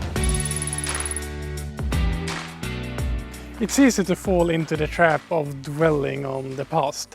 Maybe you decide to believe that you will never achieve anything as an athlete because you started training seriously too late in life, or because you for many years trained in the wrong way, or you have current struggles that just make you think about your old glory days. This is a trap I myself have to be careful not to fall into, because I am for sure not in my all-time best running shape today. And it's easy to look back and see how much time I had to dedicate to training earlier, before, when I didn't have as many work responsibilities and small babies at home. So this point is a reminder to myself as well. Mentally strong athletes don't dwell on the past, they focus on creating an optimal present and future with the circumstances you're under right now.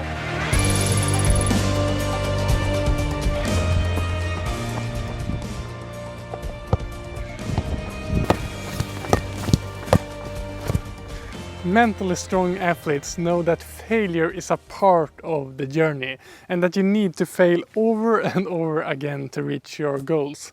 The legendary basketball player Michael Jordan has a great quote on this topic that goes like this: "I've missed more than 9,000 shots in my career, I've lost almost 300 games. 26 times I've been trusted to take the game-winning shot and missed. I've failed over and over again in my life. And that is why I succeed."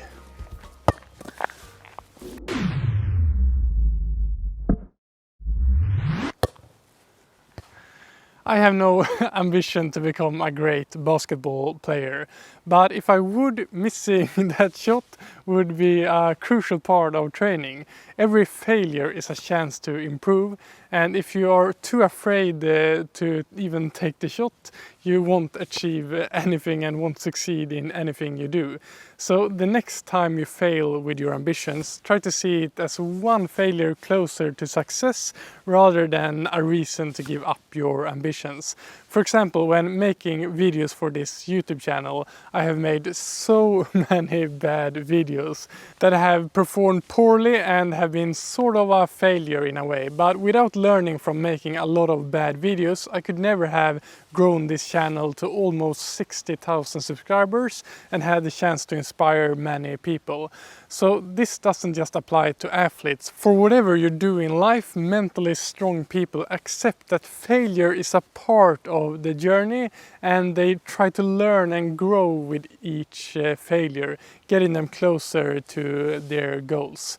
Before we leave this basketball field where I don't really feel at home, I would just want to say that if you get some value from my videos and don't think that this video is one of those failures, I would appreciate it a lot if you hit that subscribe button. You don't see mentally strong athletes spend days, months, or even years feeling sorry for themselves, thinking that they were unlucky to get that injury, or that they simply live in a place where it's always raining or snowing, or that it's too hot or too cold. The list of reasons to feeling sorry for yourself as an athlete can be made super long. And some of the reasons for feeling sorry for yourself actually might be valid. Maybe you don't have the optimal genetics for the sport you want to become good in. Most of us actually don't, but focusing on things like this that are out of your control will hinder your development in a huge way. Instead, mentally tough athletes tend to focus on what they can control. Of course, it's okay to get sad if you get sick or get an injury, but mentally strong athletes quickly switch their focus to the things that they can do something about. For example, how can I rehab the injury as quickly as possible, or how can I tweak my training so that I don't get a similar injury in the future? Do you see the difference in mindset there? If you can get into this proactive way of thinking and stop spending time feeling sorry for yourself when things don't go the way you want them to do, it will make a huge difference in your development as an athlete. I know for sure that I myself could have gotten out of the rut of constantly being injured in the past as a runner if I spent way less time feeling sorry for myself and spent more time looking for solutions and learning about the things that I could switch up in my training and change my approach in the workouts I was doing. So if you want to be a mentally strong athlete, take responsibility for your outcomes and focus on the things that you can control rather than feeling sorry for yourself. Mentally strong athletes analyze and learn from their mistakes so that they don't have to waste months or years not developing because they keep making the same mistakes over and over again. This was also something I was guilty of doing in the past when it comes to my history with running injuries. For many years when I was trying to get as good as possible, I made the same mistake over and over again, which was overreaching in my training and not having a smart enough progression in my running training. So if you also are not getting the development you want as an athlete and are struggling with the same kinds of problems over and over again, I would highly recommend taking a step back, analyze what you're doing and what you can change. Doing this has helped me going from constantly injured to now being able to run every single day. And this run that I'm out on right now is actually my 981st run day in a row. So I'm getting closer to that 1000 days of running in a row.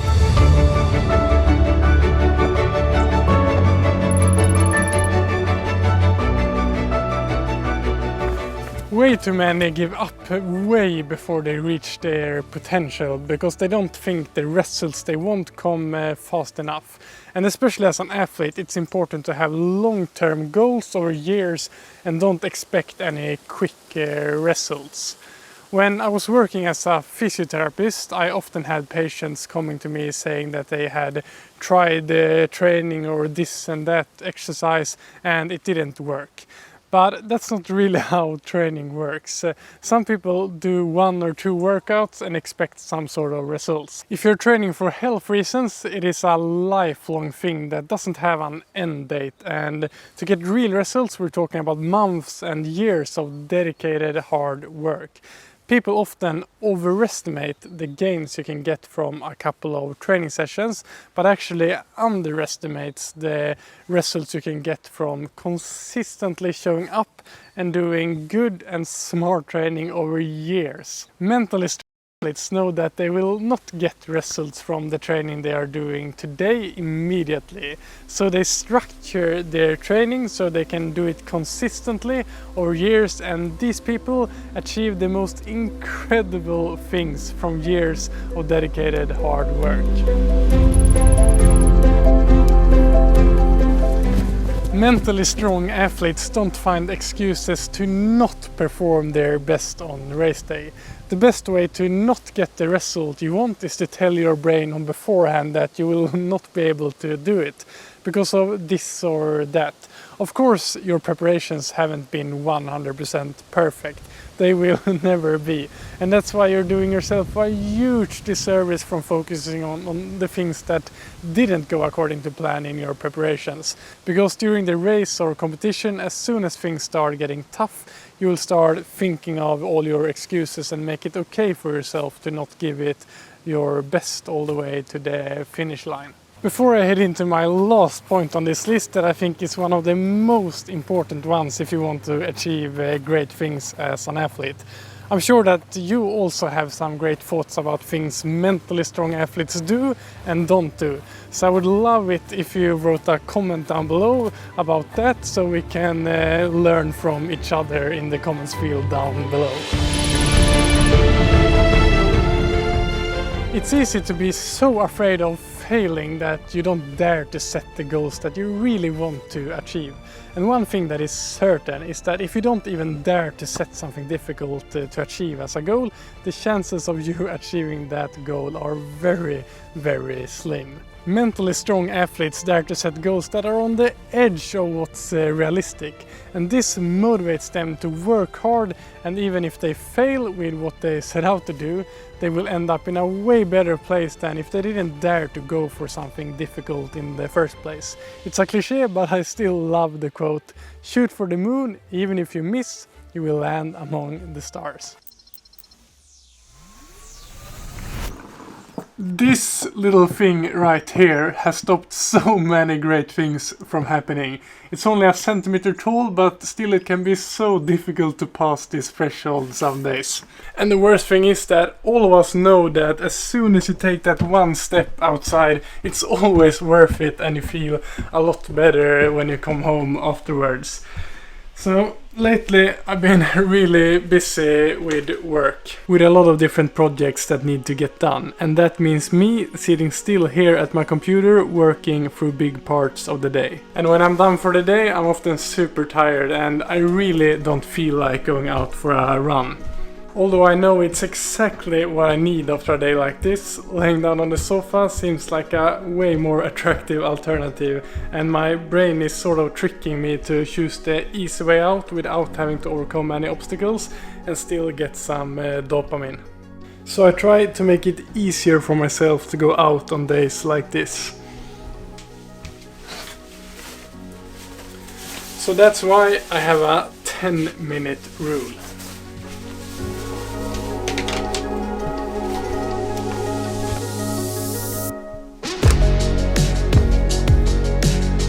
That's it, I've already overcome the most amount of resistance just by walking out the door. And already now it feels a lot easier to be out here running than what I thought it was going to be when I was laying in the sofa. So the 10-minute rule is pretty simple. If you say to yourself when you're laying on the sofa that you should go out and run for 1 hour, that threshold of going out the door will be pretty hard to pass, and your mind will start making up excuses to why you should just stay on the sofa. But if you say to yourself that you just gotta go out and run for 10 minutes, that doesn't seem at all as intimidating, and going out here becomes a lot easier.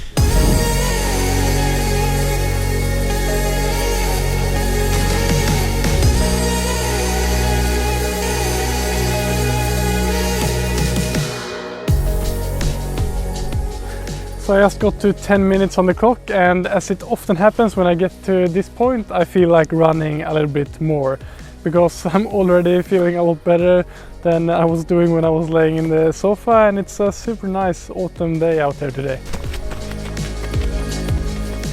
But those days when I get to the 10-minute mark and still just feel like going home, I allow myself to do that. So yeah, some of my runs are super short, and sometimes I get comments from people on Strava wondering why I run so short.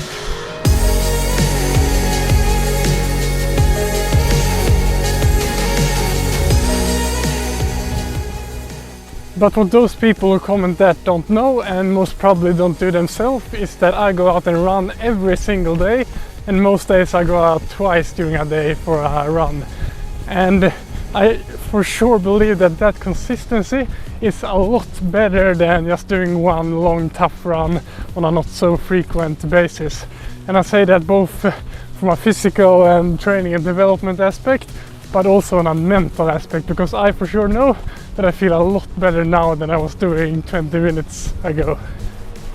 I really hope you get to go for a run yourself today. You just gotta go for 10 minutes. It's a lot better than nothing.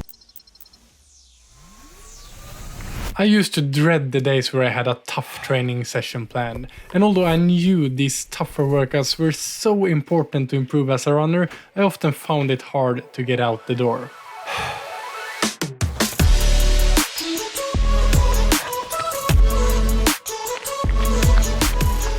But this has changed a lot to the point that I would say that I love pushing my body hard. And it's actually not that difficult to actually trick your brain into start liking doing these harder workouts. So let's go inside and talk about 6 ways of doing this. As a coach and athlete, I found the mental part and the psychology surrounding being an athlete really fascinating. And I think it's the most important part if you want to improve. Because if you can't find ways to motivate yourself to put in the training job, you are never going to achieve your goals. Before I share my tips on how to start loving doing that hard work, first, let's talk briefly about why our brains might not want to do hard workouts in the first place.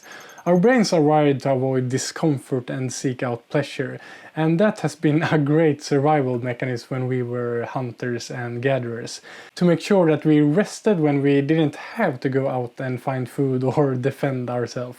So it makes sense that we would naturally want to avoid a grueling workout when we actually don't have to, and when we have a lot of high energy food right next to us and the smartphone is providing our dopamine fix. So in a way we have to accept that our brains were not developed to live with all this comfort we have in the modern world. But knowing this, we can find ways to trick our brains to still do some hard things that makes us feel so good afterwards, makes our lives richer and brings us closer to our goals. Because believe me, not doing these hard things for a while will make you feel worse in so many ways.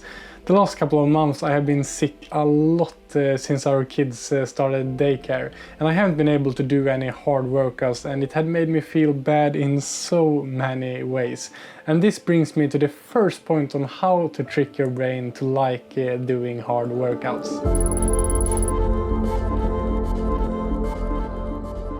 This first one is an old trick to get out the door and get your training in. Focus on the reward you will get when you're done in terms of a great feeling of accomplishment, endorphins from the training, and just a general proud feeling of knowing that you did something hard that is good for you and brings you closer to your goals. For example, next time you dread going out and doing a hard workout, focus on the feeling you will have when you get to lay down on the sofa afterwards feeling great, instead of how tough the workout in itself will be.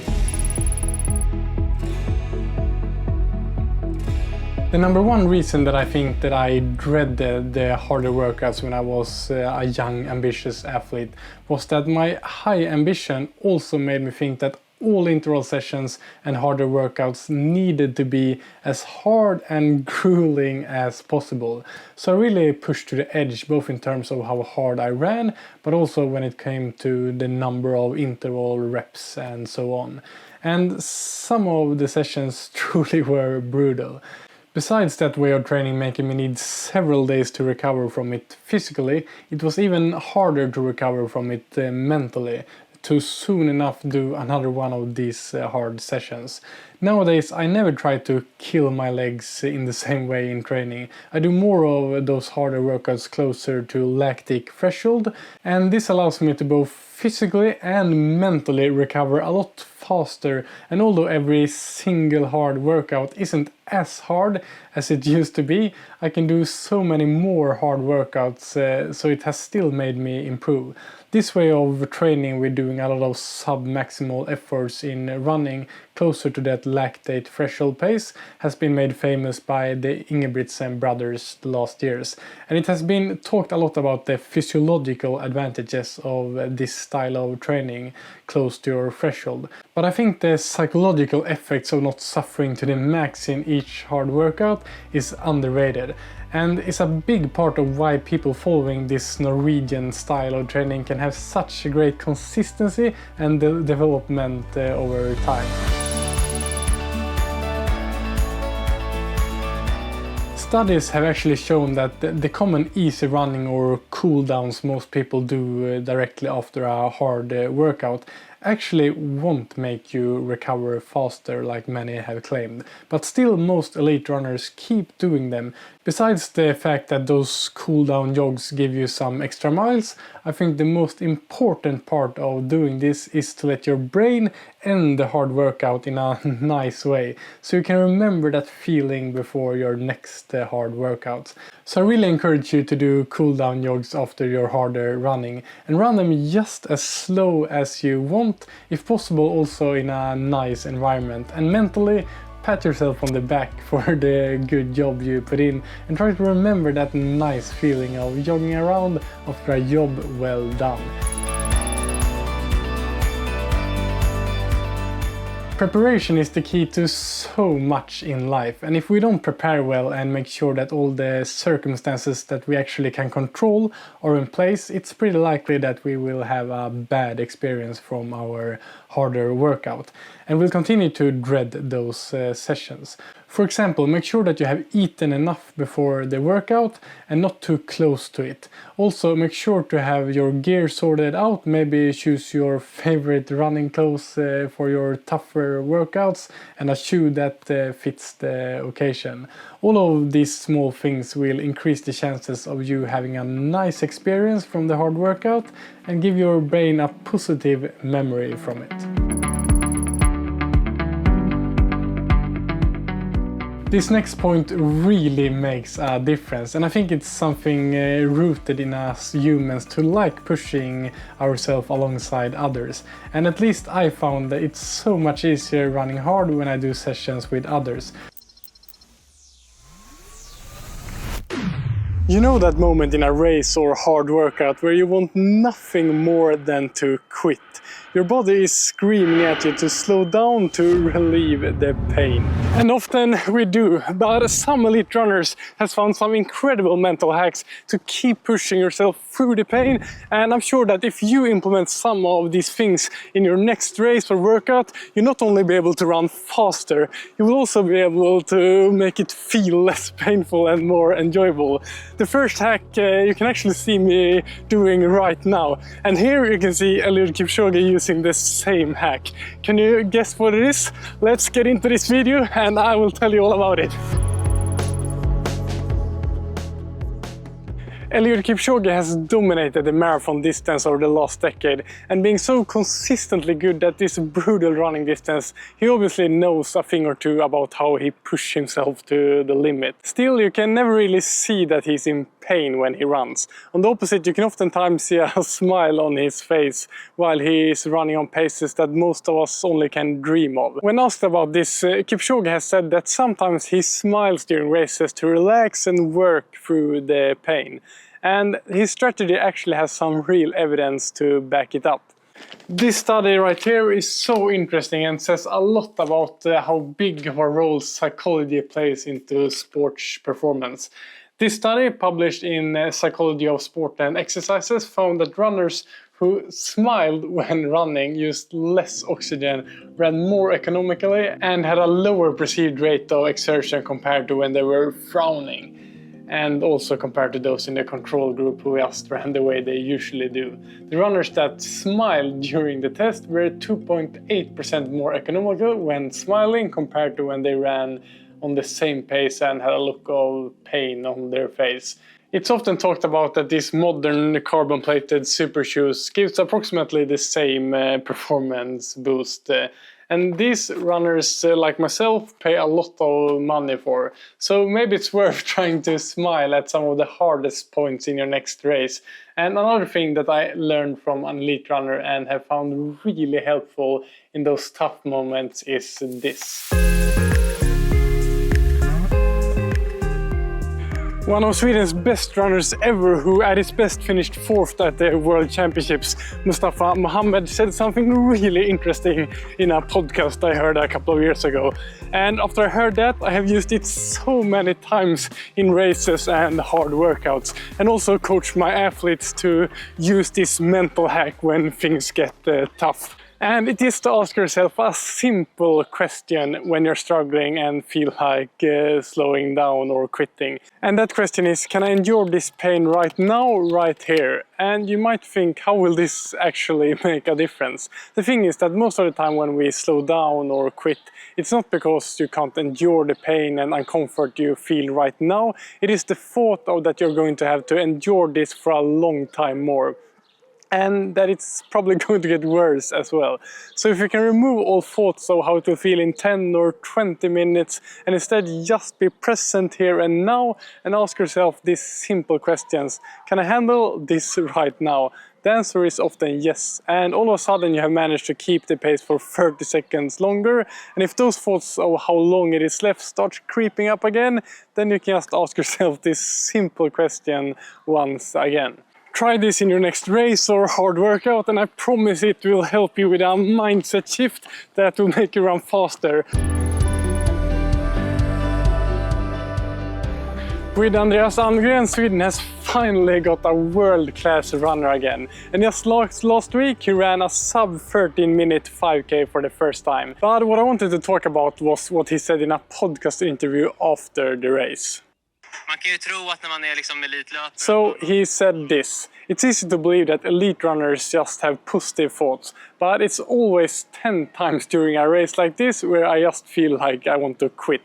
And this, I think, is good for people to hear, because having negative thoughts or wanting to quit or slow down is natural when you push yourself hard. And the fault I think many runners do is seeing these thoughts as a really bad sign that things will not turn out good, and then just try to fight these thoughts, which oftentimes just make these negative thoughts louder. In sports psychology, there's something called mindfulness acceptance commitment approach, which is really interesting, and part of it is just like we talked about with Mustafa Mohammed, being in the present.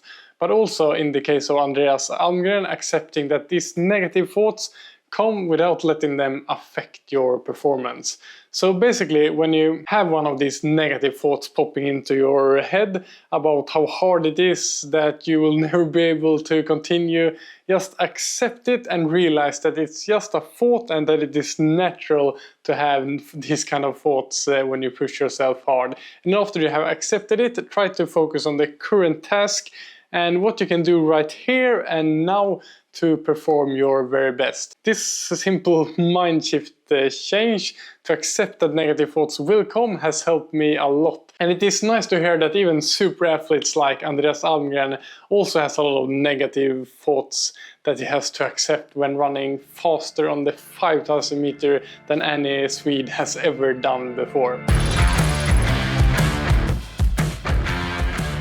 Last week I ran an all-out 3000 meter here on the track by myself, and trying to push hard, running as fast as you can when you don't have any others to run with and against, it's just you against the clock, is a really hard mental thing to do. But I used a simple mental hack a lot that helped me to run in a time of 9 minutes and 24 seconds, which is pretty good for my current shape. And without this mental hack, I don't think I would have been able to push myself even close to that time.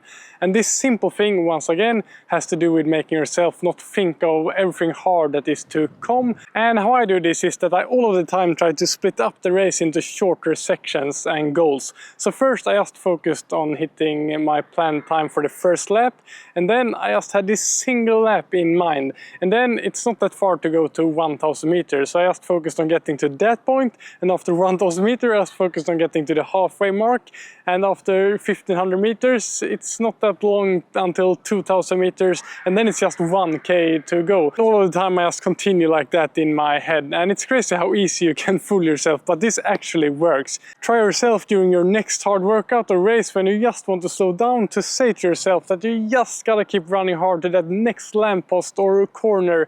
And when you get there, set yourself a new short goal. There are so many different training methods out there, but one that has become really popular lately is the one that Jakob Ingebrigtsen has used to become the best runner in the world. That is called the Norwegian method. In this section I will go through some key takeaways from this training method that has gathered insane results for many runners, and also teach you how you should use heart rate in your training. This should not have been possible. In one of the most competitive running events, 2 runners from Norway took the silver and bronze. At the same time, the Norwegian triathletes are taking their sports to new heights. So how has this country with only 5 million people come to dominate some of the biggest endurance sports in the world? Believe me, although I live here in Norway, I'm not as biased as you might think. I'm from Sweden, and it's always frustrating when Norway is better than Sweden in stuff. But I and everybody else can't deny that the Norwegian endurance athletes must be doing a lot of things right. As a coach and athlete myself, I'm very interested in the training that produces these kind of amazing results. And I found this document right here that explains the Norwegian training method in great detail. And I'm sure there are things in here that all of us can learn a lot from. So here are 6 takeaways from the Norwegian method.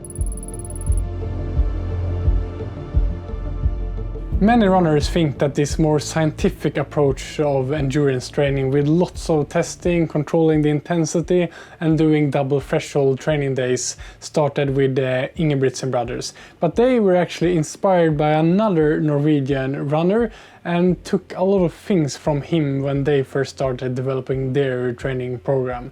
And that guy is Marius Bakken, who was Norway's best 5,000 meter runner when he was active in the early 2000s, and he ended up running a 13:06 5,000 meter, and after his running career he had become a doctor. And he really had this scientific approach during his running career that led him to do lots of testing on himself and also others, trying to learn what worked and what didn't. And last year he wrote this really long article I have here explaining the Norwegian method in great detail.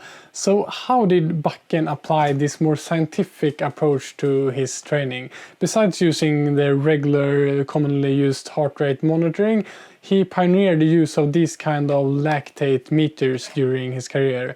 He did 5,500 of these blood tests on himself during his career. And he even brought his testing equipment to Kenya to test on the top Kenyan runners that was dominating the sport at the time, to see what intensity they were training at. So what you measure with this machine is that you take a small blood sample to see how much lactate you have in your blood. And this gives you a really reliable indication of your training intensity. And by this scientific approach, Bakken learned that the sweet spot for his harder workouts and his interval training was a lower intensity than he and most other runners thought at the time. Because if he ran the interval sessions in a more controlled manner, a bit lower than his lactate threshold, he found that his body could do a lot more of these kind of workouts compared to if the intensity was just a bit higher. Besides this approach to controlling the intensity, measuring a lot and doing lots of tests on your body all year round, being adapted by most elite Norwegian runners, later on it has also been a big part of the training philosophy of the Norwegian triathletes. So more than 20 years ago, Bakken started with this high volume threshold training approach that at the time actually was a bit controversial. But he believed in his system and quickly got the results that no Norwegian runner had been able to get before him. I grew up as an athlete in Sweden in the same area, and I was always coached that interval training should always be close to all out, really pushing to the limit. So I can see how this was controversial in a way. Besides that, Bakken found out what he thought was the optimal training intensity for his workouts, he also found that the best way to do a lot of it was to block it into doing 2 of these threshold interval sessions in one single day, and typically doing 2 of these days every single week. And nowadays this concept of double threshold interval days has become very popular and adapted by many runners also outside of Norway. And it is mainly the success of the Ingebrigtsen brothers, with especially Jakob's insane results, that has made this concept so popular. Jakob started training from a very young age with his older brothers, so although he is still a really young athlete. He has been in this high volume threshold training system for a long time, and the results he's having is just incredible. So the main theory behind why this works so good for so many athletes using this method is that even though you run your hard workouts a bit slower to what runners traditionally have done, you run fast enough for it to still be specific enough for your racing pace, and you can do a lot more volume of this compared to the slightly harder versions without the same injury or overtraining risks. Running a lot at this sweet spot will improve your aerobic fitness and lactate threshold, meaning that you can simply run faster and faster without accumulating a lot of lactic acid in your blood. The Norwegian triathletes also do these kind of double threshold interval days, getting really high volumes of training at this intensity. So what if you don't have this kind of expensive equipment to monitor that you don't run too fast on your hard workouts? I think for us non-elite runners, you can for sure use this concept without monitoring and testing your blood during every single session. If you train on it, I think you can learn to know what feeling you're supposed to have on these sessions. Of course, it will not be as exact, but one could also argue that for non-elite runners to not step over that lactate threshold is not as important, because you probably do less training and have more time to recover to the next session. You rarely see runners following the Norwegian method do continuous speed sessions. You always see them splitting up the hard workouts into intervals. This is mainly because when splitting it into intervals, you can run at a higher speed, closer to your race pace, without going over your lactate threshold. A typical double threshold day in the Norwegian training system looks something like this. In the morning you run 5 times 6 minutes with 1 minute rest, followed by 10 times 3 minutes with 1 minute rest in the afternoon. And you allow yourself to have a bit higher lactate in the afternoon, but still well below that lactate threshold. In the article that Bakken has written, he also states that only doing the threshold work split up into shorter intervals is an approach that works well when training for distances from 1500 meters to the 10K, but he thinks that runners training for marathons most probably need some longer workouts that are not split into intervals to get a relevant stimuli. Here I am, a Swede sitting on my treadmill. But you often see Norwegians on treadmills for some reason, and you could think it's because it's so cold outside here, especially during winter time. But there are actually other reasons they incorporate a lot of treadmill running all year round. The first being that it's a really easy way to standardize things on the treadmill, especially if you use the same treadmill in the same room and have the same room temperature for every session. So you will more easily be able to hit your correct pace for your workout and be able to compare from other sessions and hopefully see an improvement session to session. But what I found really interesting in Bakken's article is that he also thinks the use of treadmill running has benefits when it comes to your running technique.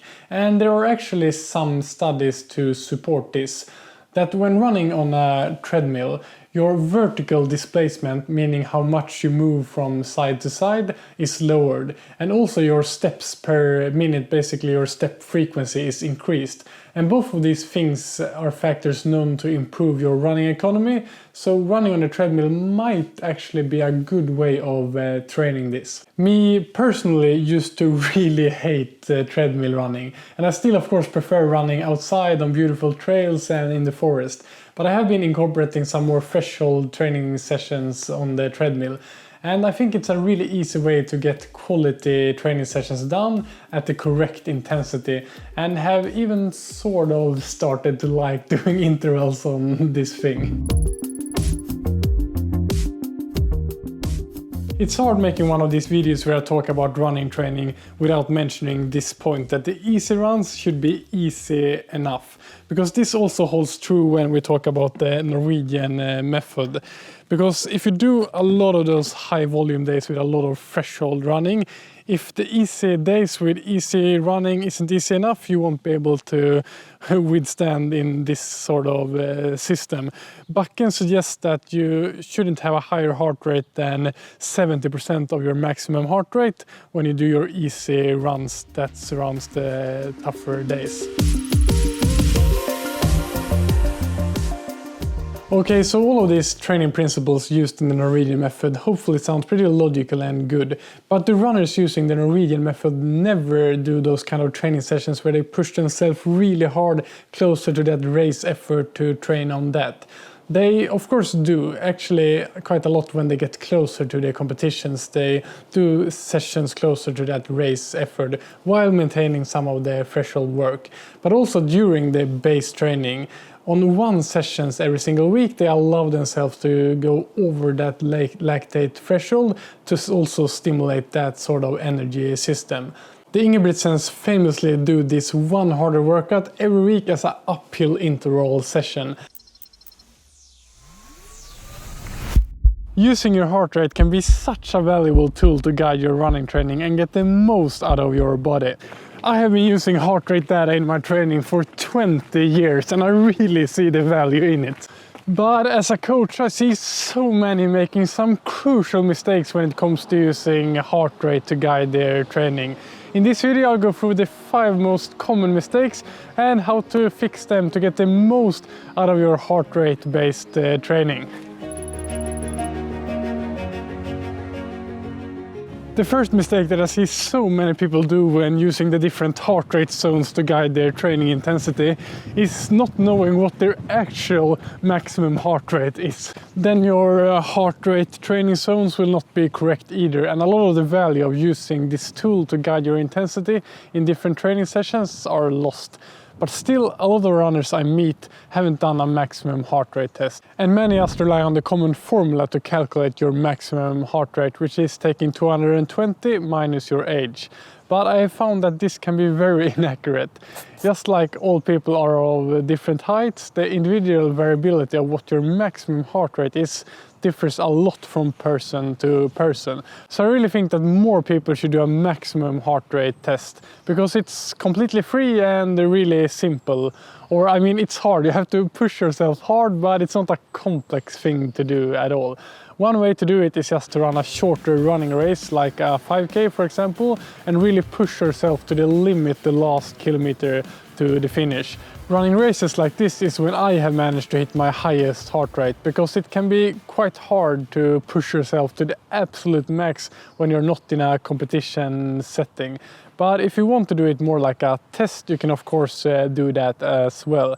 My favorite way of doing it is to have a 20-minute progressive warm-up, running slowly in the beginning and then increasing the speed without getting super tired by the end of the warm-up. Then start the test with 3 times 3-minute intervals with 2-minute rest, where you run harder and harder but still feel that you have a bit more to give after the last interval. And after the last 2-minute rest, the real test starts. And here you do a 6-minute interval where the first 3 minutes are progressive and the last 3 minutes you just run as hard as you physically can. And preferably you end this interval in an uphill to give you the best chance to really hit your maximum heart rate. So of course it is hard to push yourself like that, but I recommend you to do it to get to know your real maximum heart rate, and it can also be quite rewarding to push yourself really hard once in a while. I will for sure not be reaching my maximum heart rate today. I've been struggling a bit with some Achilles pain after a recent ultra marathon that I ran, but it's going better and better. So it's really nice getting back into training again. So this run is just an easy run, and on a run like this I just use my heart rate to make sure that I run easy enough and make sure that the heart rate stays down, which is actually the most useful thing I think you can use your heart rate for, making sure that you don't push too hard in the sessions that shouldn't be too hard. But in order to do this well, you can't do the next mistake that I will talk about.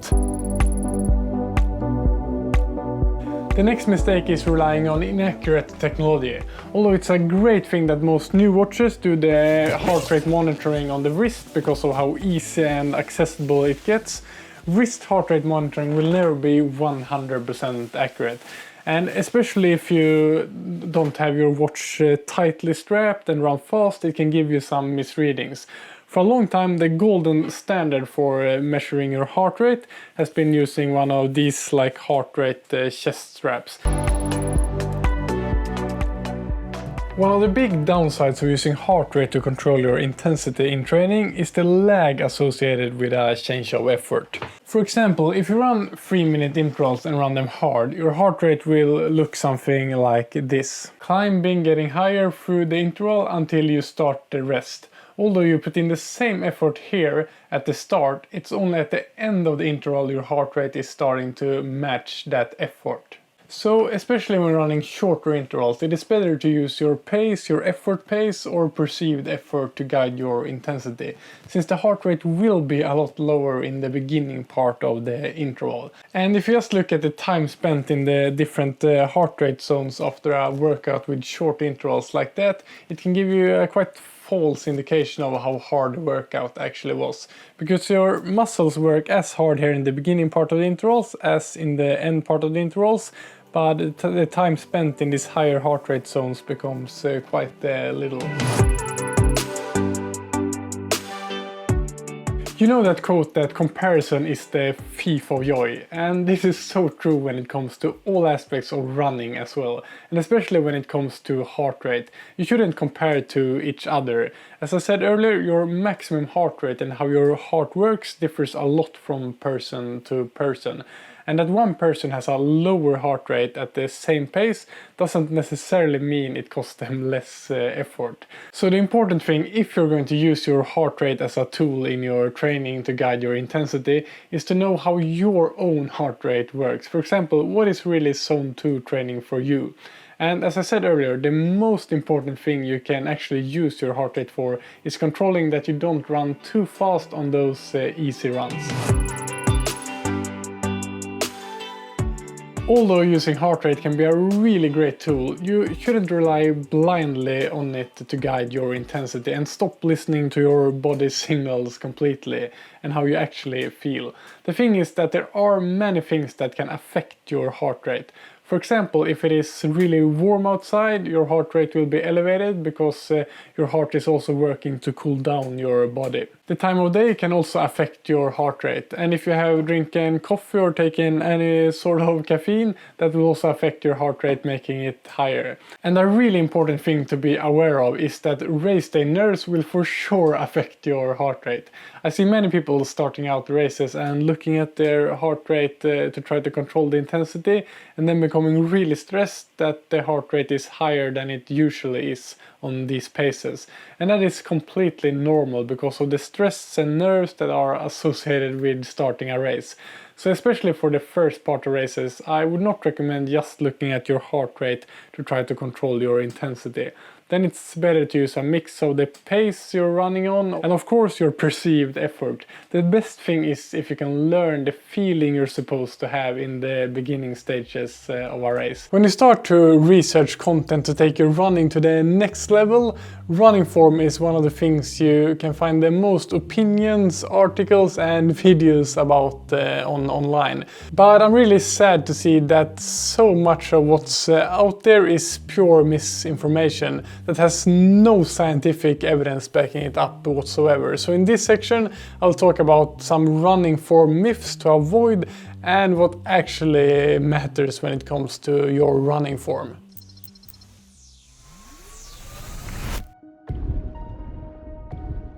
That is my running technique right there, and I'm sure that many internet running techniquers will say that there are plenty of things wrong with that needs to be fixed, and maybe some of them are right. But as a coach and physiotherapist and someone who has been working with running technique analysis myself, I see so many myths being talked loudly about like they are absolute proven truths. In this video I will try to bust those kind of myths with science and talk about what's actually important when it comes to your running form. Cadence is the rate at which your legs move while running, and the most common thing you see when looking for guidance around this topic is that 180 steps per minute is the optimal cadence. and what everybody should aim for, no matter your specific anatomy or the pace you run at. And although this is so widespread, it is a complete myth, and I will explain why. But increasing the cadence might be a good thing for some runners. Because one way to reduce overstriding, meaning you land way ahead of your center of mass that has been seen to be linked with a greater injury risk, is to gently increase your cadence. And there has been some studies like this one showing that when runners gently increase their cadence with 7% from their original cadence, it makes the peak impact load a bit less when landing on your foot.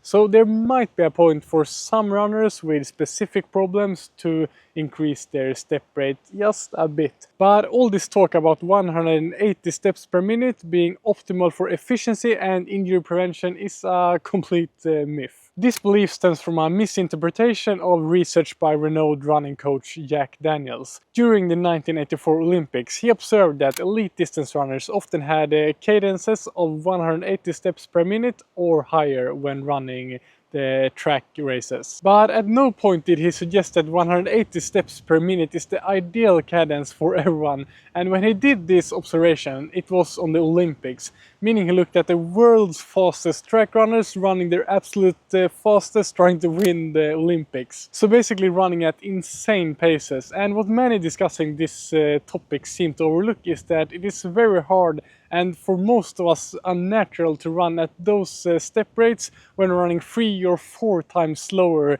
than those Olympic runners. And believe me, for someone like myself being 190 centimeters tall and jogging at an easy, comfortable pace like I'm doing now, the most unnatural thing I could do is try to force my step rate up to 180. Even now when I'm not overstriding, a step rate that feels natural to me is around 160. The steps per minute actually has to do with your running pace. For example, Usain Bolt's cadence during a 100-meter sprint is 221 steps per minute. But somehow someone took Jack Daniels' observations totally out of context, and I still to this day hear experts claiming that 180 steps per minute is ideal for everyone, and tries to force this upon people that for sure not run at elite track runners' paces or even overstrides in the first place. But with that said, as mentioned, if you tend to overstride, it might be a good thing to work on slightly increasing your cadence. But all changes to your running form should be done gradually, because you will shift the load to different structures in your body. And a big injury risk is doing something new, since all your muscles, joints, bones and tendons need time to adjust to be able to handle that new kind of stimuli. If you start reading about running technique, in so many places you'll find people claiming that having a 90-degree angle in the elbow joint is the best and what everybody should aim for. And I have really no idea where this myth started, because I have found no studies supporting this whatsoever and really no logical reason to why people keep claiming this. And if we look at the best runners in the world, the angle in their elbow joint is way sharper. The World Athletics did this biomechanical study of the best runners in the men's marathon world championships in 2017 and found that they had an average of 57 degrees in the elbow in the part of the stride where they pushed off with the foot and 70 degrees in the part of the stride when they were landing on their feet. So either all of these super elite athletes are doing it wrong, or this 90-degree elbow joint rule that finds so many places is just made up. I actually have a theory. We humans like really clear answers and make things a bit simplified. And 90 degrees, it sounds good and maybe it looks good as well. It's a round number. So I guess someone just started saying this, and then most people accepted it as truth. Just like the 180 steps per minute rule. It sounds good and it is maybe easy to sell in as a truth. I'm not saying it's absolutely bad and should be avoided at all costs to have a 90-degree angle in the elbow joint. But to force yourself to having it, I think is really bad. Because your arm movement comes naturally as a way to compensate and balance for the rest of the body's movement when running. So probably what comes natural to you is not all that bad. And you actually use slightly less energy waving your arm back and forth with a smaller angle than 90 degrees because of the lever. Have you ever been to a running store where they have analyzed your running stride and or your foot type and then labeled you as a pronator or an overpronator, making it sound like this super bad thing? Perhaps you've been advised to wear special shoes to control this bad thing called pronation. What many seem to neglect is that pronation is actually a normal foot movement that everyone has. So pronation refers to the inward rolling of the foot upon landing, which is actually a natural and a really important part of the running stride, because it sort of acts like a natural shock absorber when landing in your running stride. But with that said, what is classed as overpronation seems to be linked to a slightly increased risk in some specific running injuries. This meta-analysis of the topic concluded that medial tibial stress syndrome and patellofemoral pain syndrome could have a slightly increased injury risk for people with an overpronation. But that is for those real outliers that has a big pronation. What is really interesting is that for many that pronates more than the average person, the pronation seems to lead to a smaller injury risk compared to runners with a more neutral foot. This study followed up running injuries of 1,854 runners over a 1-year period and categorized them based on how much they pronated. And we can see that this group right here, consisting of 122 runners and had a bigger than average pronation, was the runners who actually had the least running injuries during the year. And in a way this makes sense, since the pronation is such a great natural shock absorber. But this study also showed that these outliers here that had a really high pronation, that consisted of only 18 runners, had a significantly higher injury rate than the rest. So the common claim many running stores makes that all pronation is bad and needs to be fixed is a myth. We should rather be grateful that our foot actually pronates when landing when we're running, and acknowledge that this, together with many other things in how our human biomechanics works, is a part of why we humans are made for running and can endure running really long distances. You might also have been to a running store where they have tested your running form on a treadmill and then claim that you need this shoe to correct this and that issue with your running form to avoid injuries and to run faster. And that they actually can do this, it's really not that much evidence supporting. It seems like you're many times better off listening to your own feeling when testing out the shoes. So this scientific review that looked at the running shoe technology and its role in injury prevention concluded that, in short, it is possible that the role of running shoe technology in injury prevention has been largely overrated. Apart from these preliminary conclusions, it seems that some basic rules are still valid, such as the subjective feeling of comfort when choosing a pair of running shoes, transitioning progressively and carefully into a new pair, and listening to your body when training. So what I recommend is to find a running store where they allow you to test the shoes on a treadmill and find the ones that feels best for you. And that is likely also the ones that will help you the best with reducing the risk of injury. And as with everything, make sure to not change to a completely different type of running shoe without transitioning gradually to it. Since, as I said earlier, all quick changes in your training stimuli is a big injury risk. Landing on your heel is often criticized as an ineffective running stride and that it will lead to different kinds of running injuries. But such claims are often made without any scientific backing whatsoever. In reality, where your foot first makes contact with the ground varies significantly based on one's individual anatomy. More importantly, the landing position relative to your center of mass is more crucial. Research actually indicates that most runners, including elite athletes, often land on their heel.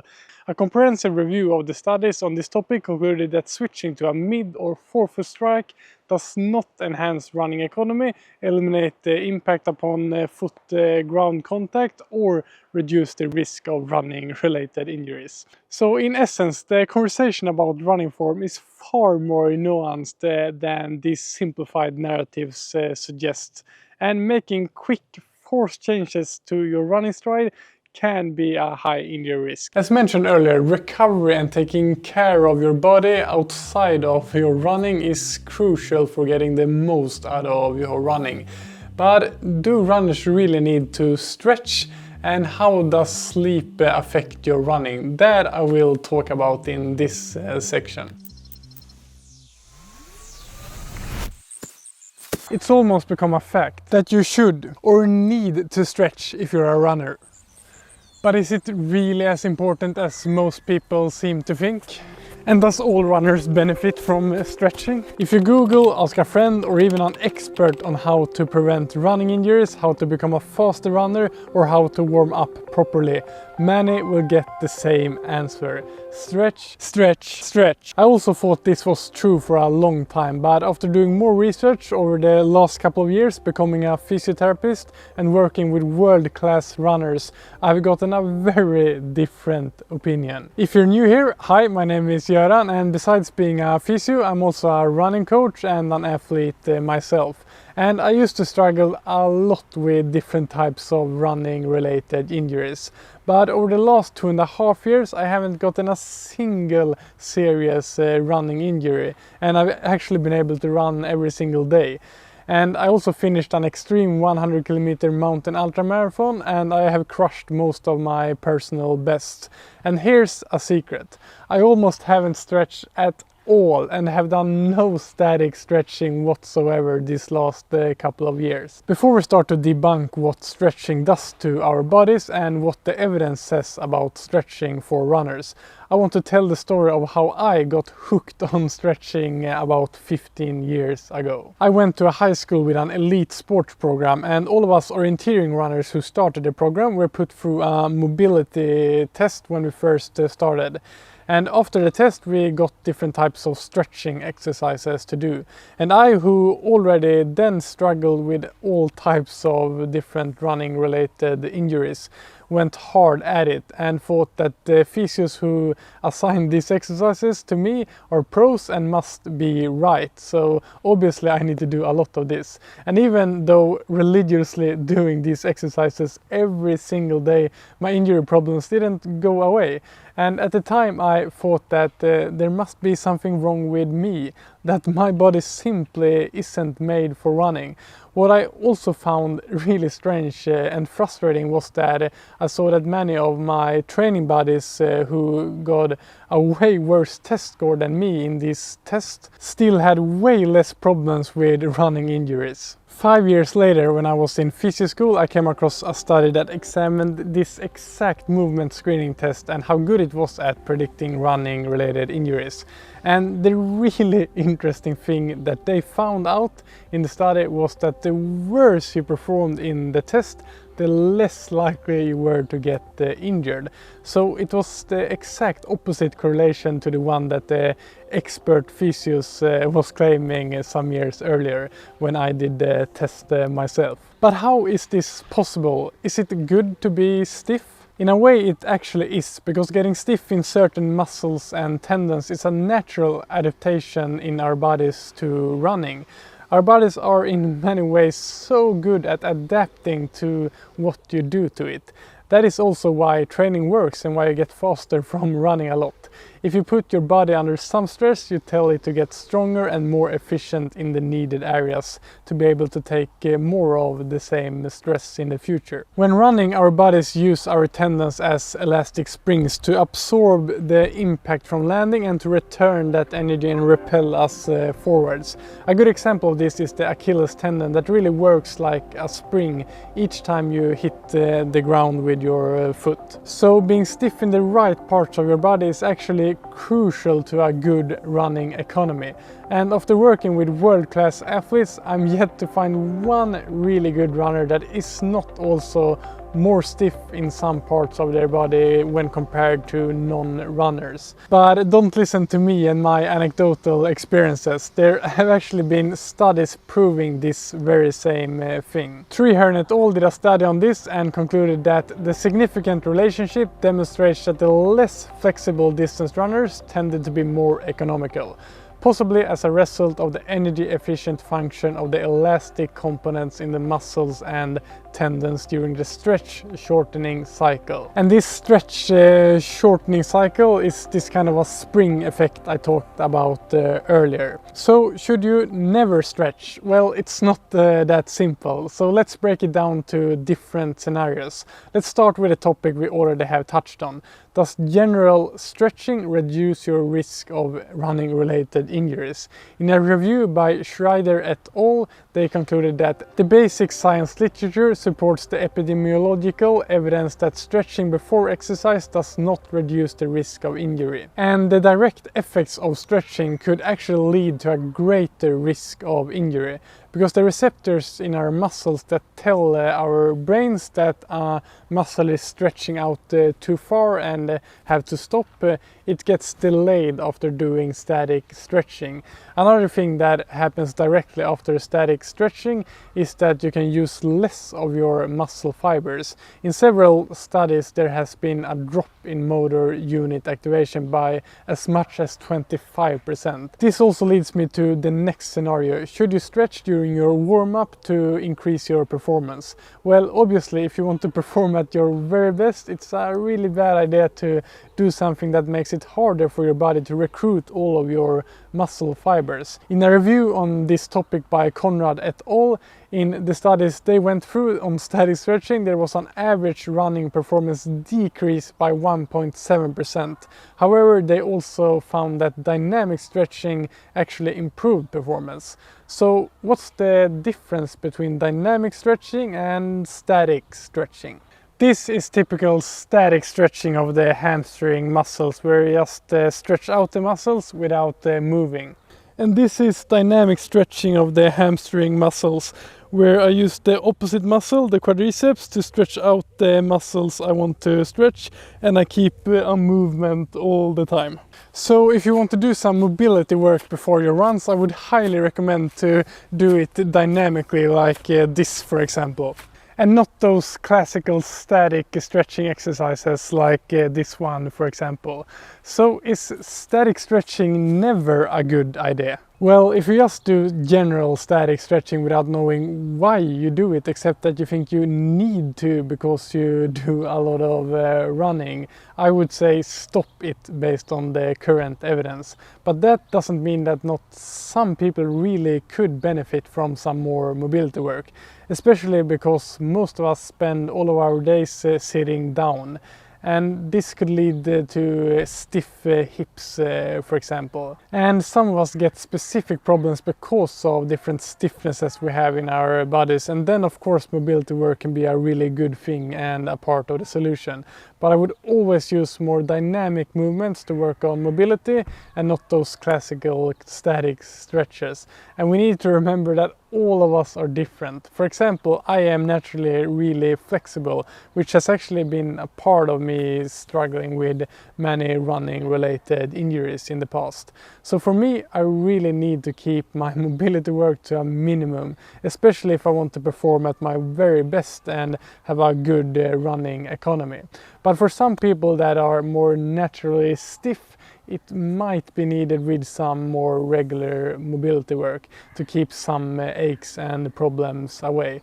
For you who are runners that don't have any specific problems but still feel bad because you don't put in enough time and effort into those boring static stretching exercises that everybody tells you to do, hopefully this video can relieve your bad conscience. You all heard the no pain, no gain approach and the talk about the insane training it takes to become a great athlete. But there's one thing that is not as often talked about when it comes to development as an athlete. And in a way I would say that this is the easiest way to improve, and no matter what sport you're doing, this actually works. World-class athletes like Eliud Kipchoge, Roger Federer and LeBron James do it for more than 10 hours a day. In this video I will talk about how and why this is so important and what happened to me when I seriously neglected this part of being an athlete for 8 months. If you haven't guessed it yet, I'm talking about the simple act of just laying down, closing your eyes and getting enough sleep.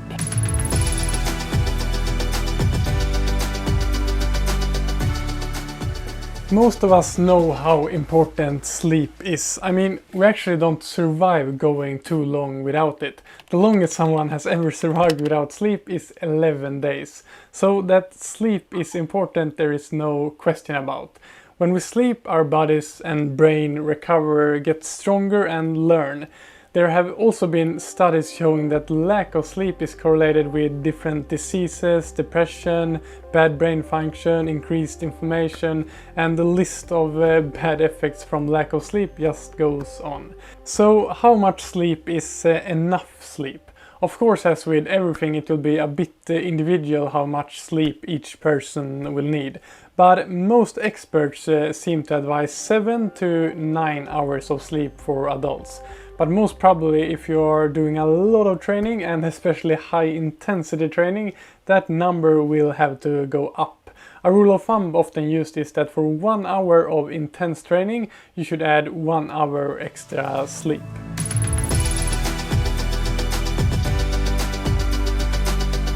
Elite athletes of course train a lot, but most of them also seem to sleep quite a lot.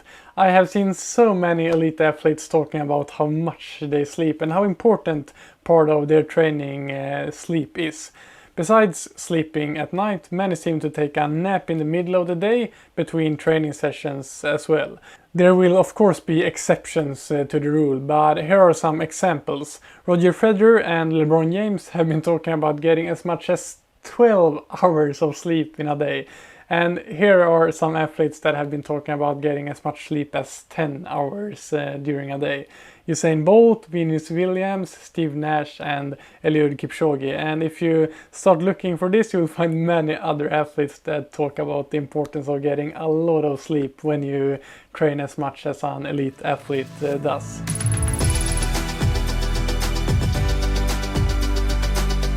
Okay, so sleep is important and elite athletes seem to get a lot of sleep.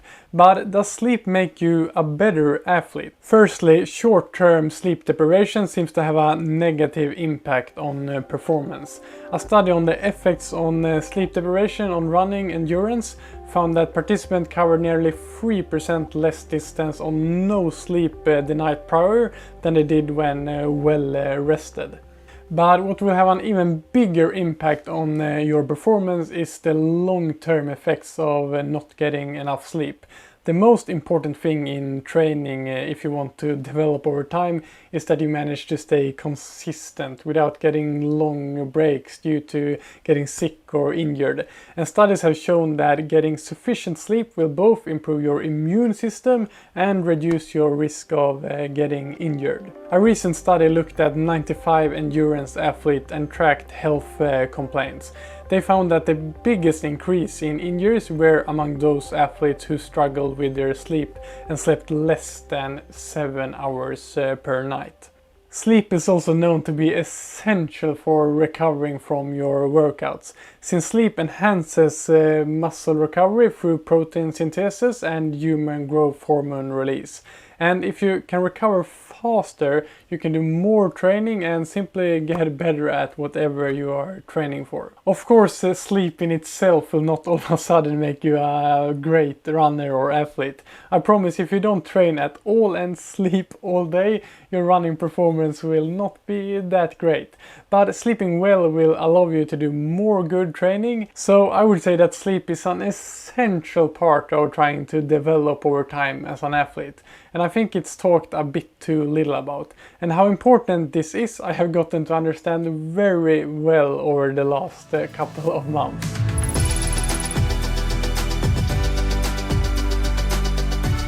So with all this said, have I been practicing what I preach? No is the simple answer to that. At least not for the last 8 months. So 8 months ago, me and my wife got twins, and that has been great in so many ways. But getting to sleep has, as you probably can imagine, been a pretty big struggle. I think most of you who have kids yourself probably understand, and if you have twins, I know you understand. As you know, if you have watched my channel from before, I'm a runner that trains quite a lot. And before becoming a dad, I averaged about 9 hours of sleep per day and made sure to sleep extra during tough training periods. But over the last 8 months, I think that I have averaged about 5 or 6 hours per day. So this period of my life has for sure been an interesting experiment when it comes to how my body responds to way less sleep than I'm used to. And it has really made me understand how important sleep is. So what have I noticed during this period? First of all, I quickly noticed how badly I recovered from longer training sessions and tougher training sessions. An interval session that took me about 2 days to recover fully from before, when I was sleeping my usual 9 hours, now take up to a week to recover from. And the day after a tougher run, I feel absolutely crap, both mentally and physically. So this has forced me to reduce the amount of higher intensity workouts. And also most of my runs are a lot shorter than before. When my sleep started getting so bad, I quite quickly realized that I need to shift my focus in training from trying to become better and develop to just try to maintain as much fitness as possible during this period and allow myself to make some of my runs really short and easy if my body clearly isn't recovered. So many of my runs are just 10 minutes long, but I still keep my streak of running 1 to 2 times every single day. And I hope that will keep my shape at least okay until the nights hopefully become a bit better here at home. I think reducing my training intensity and volume has been the reason why I have managed to not get sick or injured with the very little sleep I've had. But still, I have felt a bit more small aches here and there during my runs compared to when I was sleeping way more. So if you have the possibility and care about your general health and athletic performance, I would highly recommend prioritizing getting enough sleep.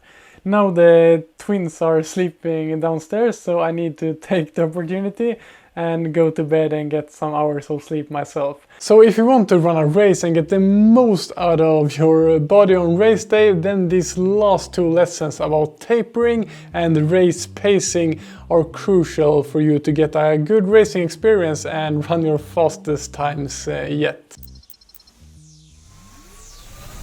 As a coach and physio, it is one thing that I see so many people doing wrong leading into a race that I'm sure costs them not getting out their full potential.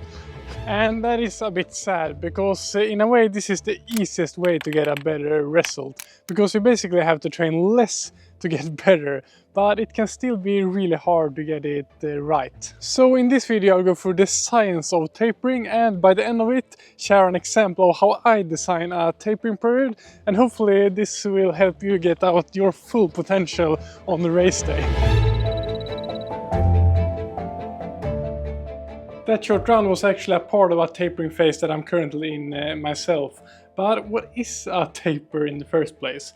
A taper before a running race is a period where runners reduce their training to help their bodies recover and prepare for the race. The taper period should allow the muscles to heal and the energy levels to build up, and also help you get mentally ready to push hard on race day. The goal is to arrive at the start line feeling rested and ready to perform your very best.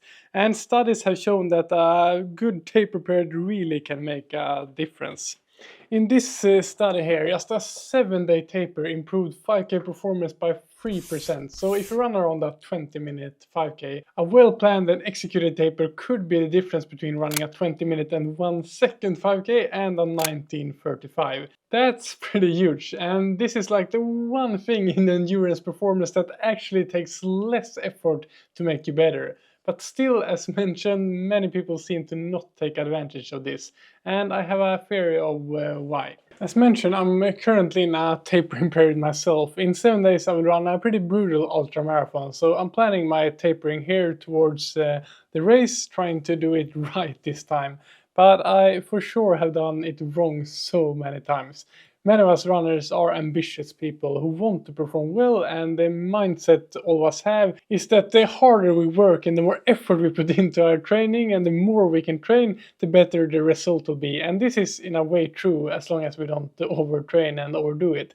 But the last period leading into a race is so different. When I was going to run the toughest ultramarathon I have ran so far, a 100-kilometer race in the mountains with over 7,000 meters of vertical gain, I just 7 days before the race ran my last tough long run, a 43-kilometer run with lots of vertical gain. I was so ambitious leading into this race and wanted to push my training hard as close to the race as possible.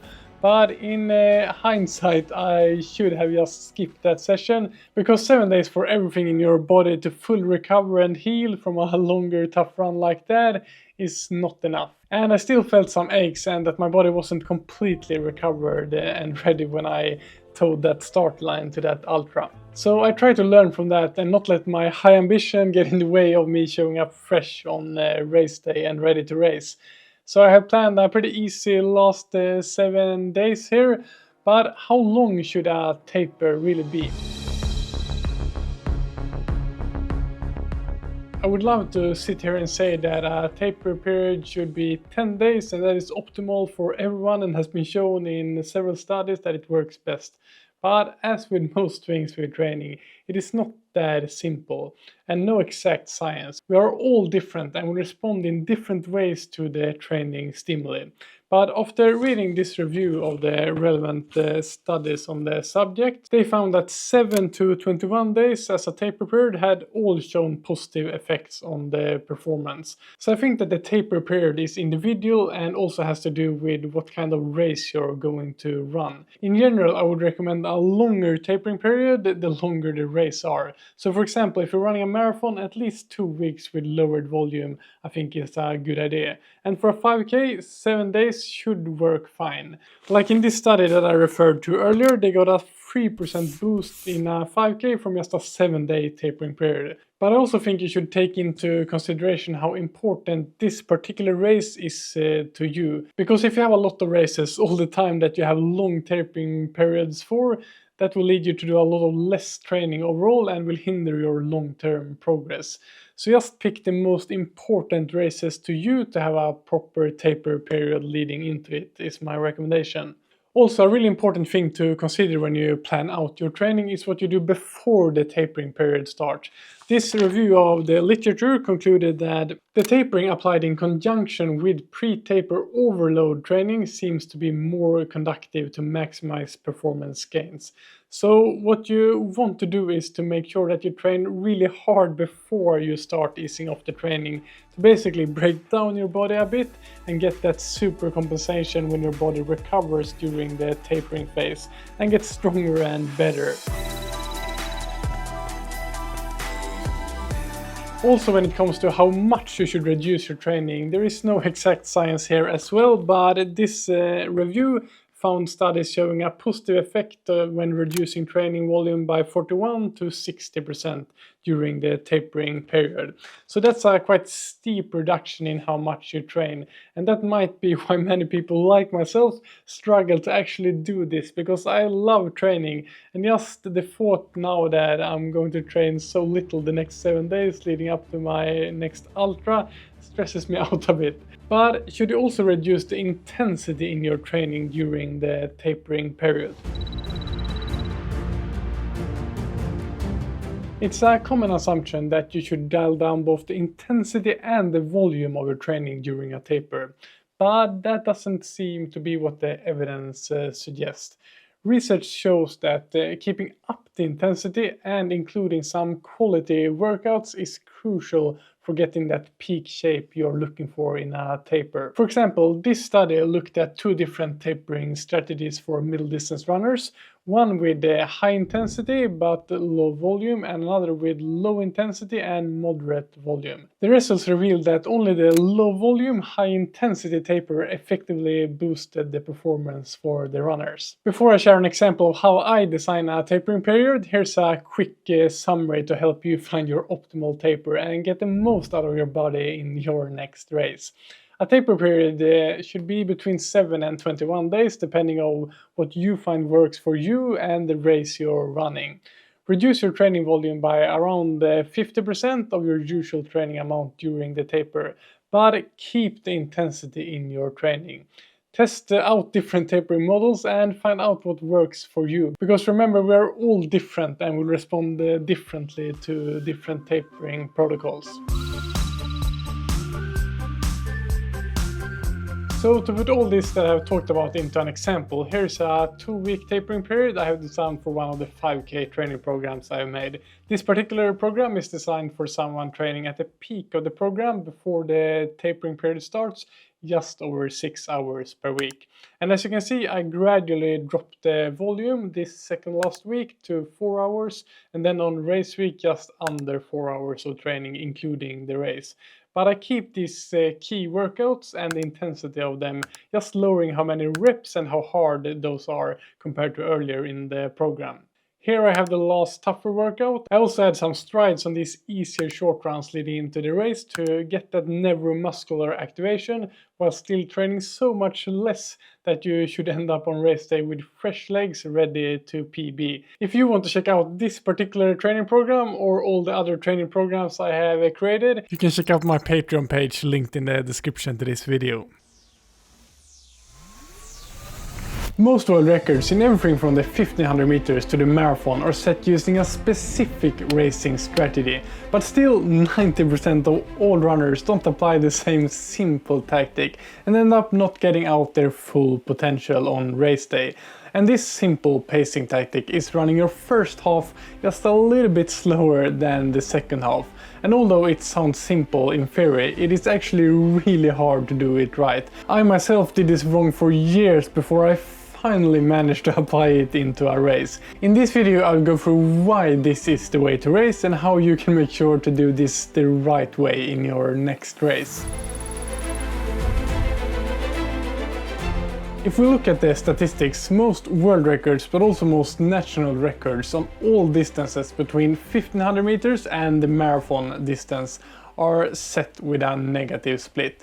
So that should mean that that's the way to go. But we should be careful about taking everything that the absolute elite does and just say that that's how amateurs should do it as well. This study looked at 4 million marathon finishers and it showed that the best relative performances to the runner's previous ability was set when doing really even paced races, but with a slight positive split, running the second half a bit slower. So why is that? Isn't a negative split good after all?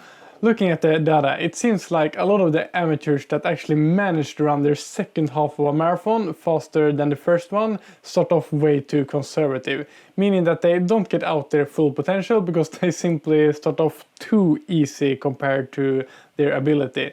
So I think it is a testament to how hard it is to pace a race the right way, and that it is more important to run as even as possible throughout the race than forcing a negative split with a too slow start. Another study looking at 876,000 marathon performances shows that the most common split for running a personal best is a negative split, with the second half being just 0 to 1% faster than the first. So the evidence seems to suggest that the most important thing is that you manage to pace your race as evenly as possible. And although negative splits seem to be the way to go, at least for the elite, the most important thing is to not start off way too hard or way too slow. But all of these statistics aside, I think there is an even more important reason why you should aim at a negative split. I gotta clean this up. I myself have started so many races too hard and doing positive splits, and even if you can keep the second half not that bad, the racing experience is so much more painful and it's simply not as fun to race when you start out way too hard.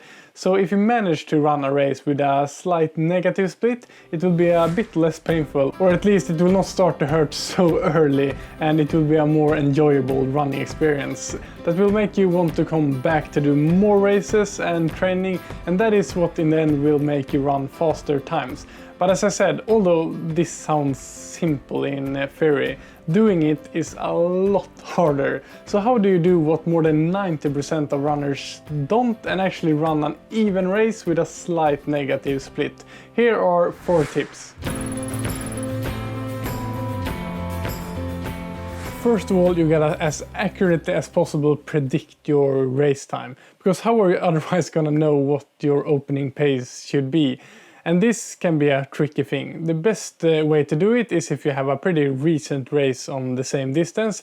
Then if you know you have gotten in a little bit of a better shape or worse shape, you can just adjust the time a bit and you will be pretty close to what you will be able to run at. If you haven't done that, but you have ran a recent race on a different distance, you can find pretty good race predictors online if you just Google it, that can calculate what the same performance on a shorter or longer distance would be in terms of time for the distance you're competing on. If you have none of those, you can try to test in training what you can run. But bear in mind that you most probably will be able to run faster on race day, with the adrenaline, the crowds and everything that surrounds being in a race with a number bib. So for example, if I'm running a 5-kilometer race, rather than doing an all-out 5-kilometer in training, I think a good session to estimate what you can run on is running 5 1-kilometer repeats with a short rest of 1 minute. And if you run that session hard, your 1-kilometer splits should be pretty close to what you could do on a good race day. Another way to make it easier to run negative splits on race day is to actually practice it in training first. And this does not only teach you how to gradually increase the speed, but it also makes most workouts better if you can ease into them and finish strong. This is a good approach to have when doing intervals, trying to end the last ones the fastest, but it could also be applied on other running sessions, for example long runs. Starting off really slow in the beginning and then increasing the pace throughout the workout. This is how many elite runners are known to do their long runs. Before I talk about the most important tip on this topic, I want to thank my Patreon supporters. If you also want to support this channel so I can make more videos and also get access to some bonus content and a Discord discussion forum, where we discuss all things training and racing and basically cheer each other on. Then you can become a Patreon member, there's a link in the description. But either way, I'm really happy that you're here, subscribing and watching these videos. It really means a lot. Let's head into the most important thing to be aware of when trying to pace your race optimally. When you're standing on the start line of any race, there will be a lot of adrenaline pumping through your system. You will be eager to start and your legs will most probably be fresh and well rested. This, in combination with all the other people around you pushing hard, is what makes it so easy to get over-eager and start out a bit too fast. Or way too fast in many cases. I think you really gotta be patient and really believe in your own tactic from the start of the race to not start too hard. So this is where you gotta be mentally strong to hold on to your race tactic.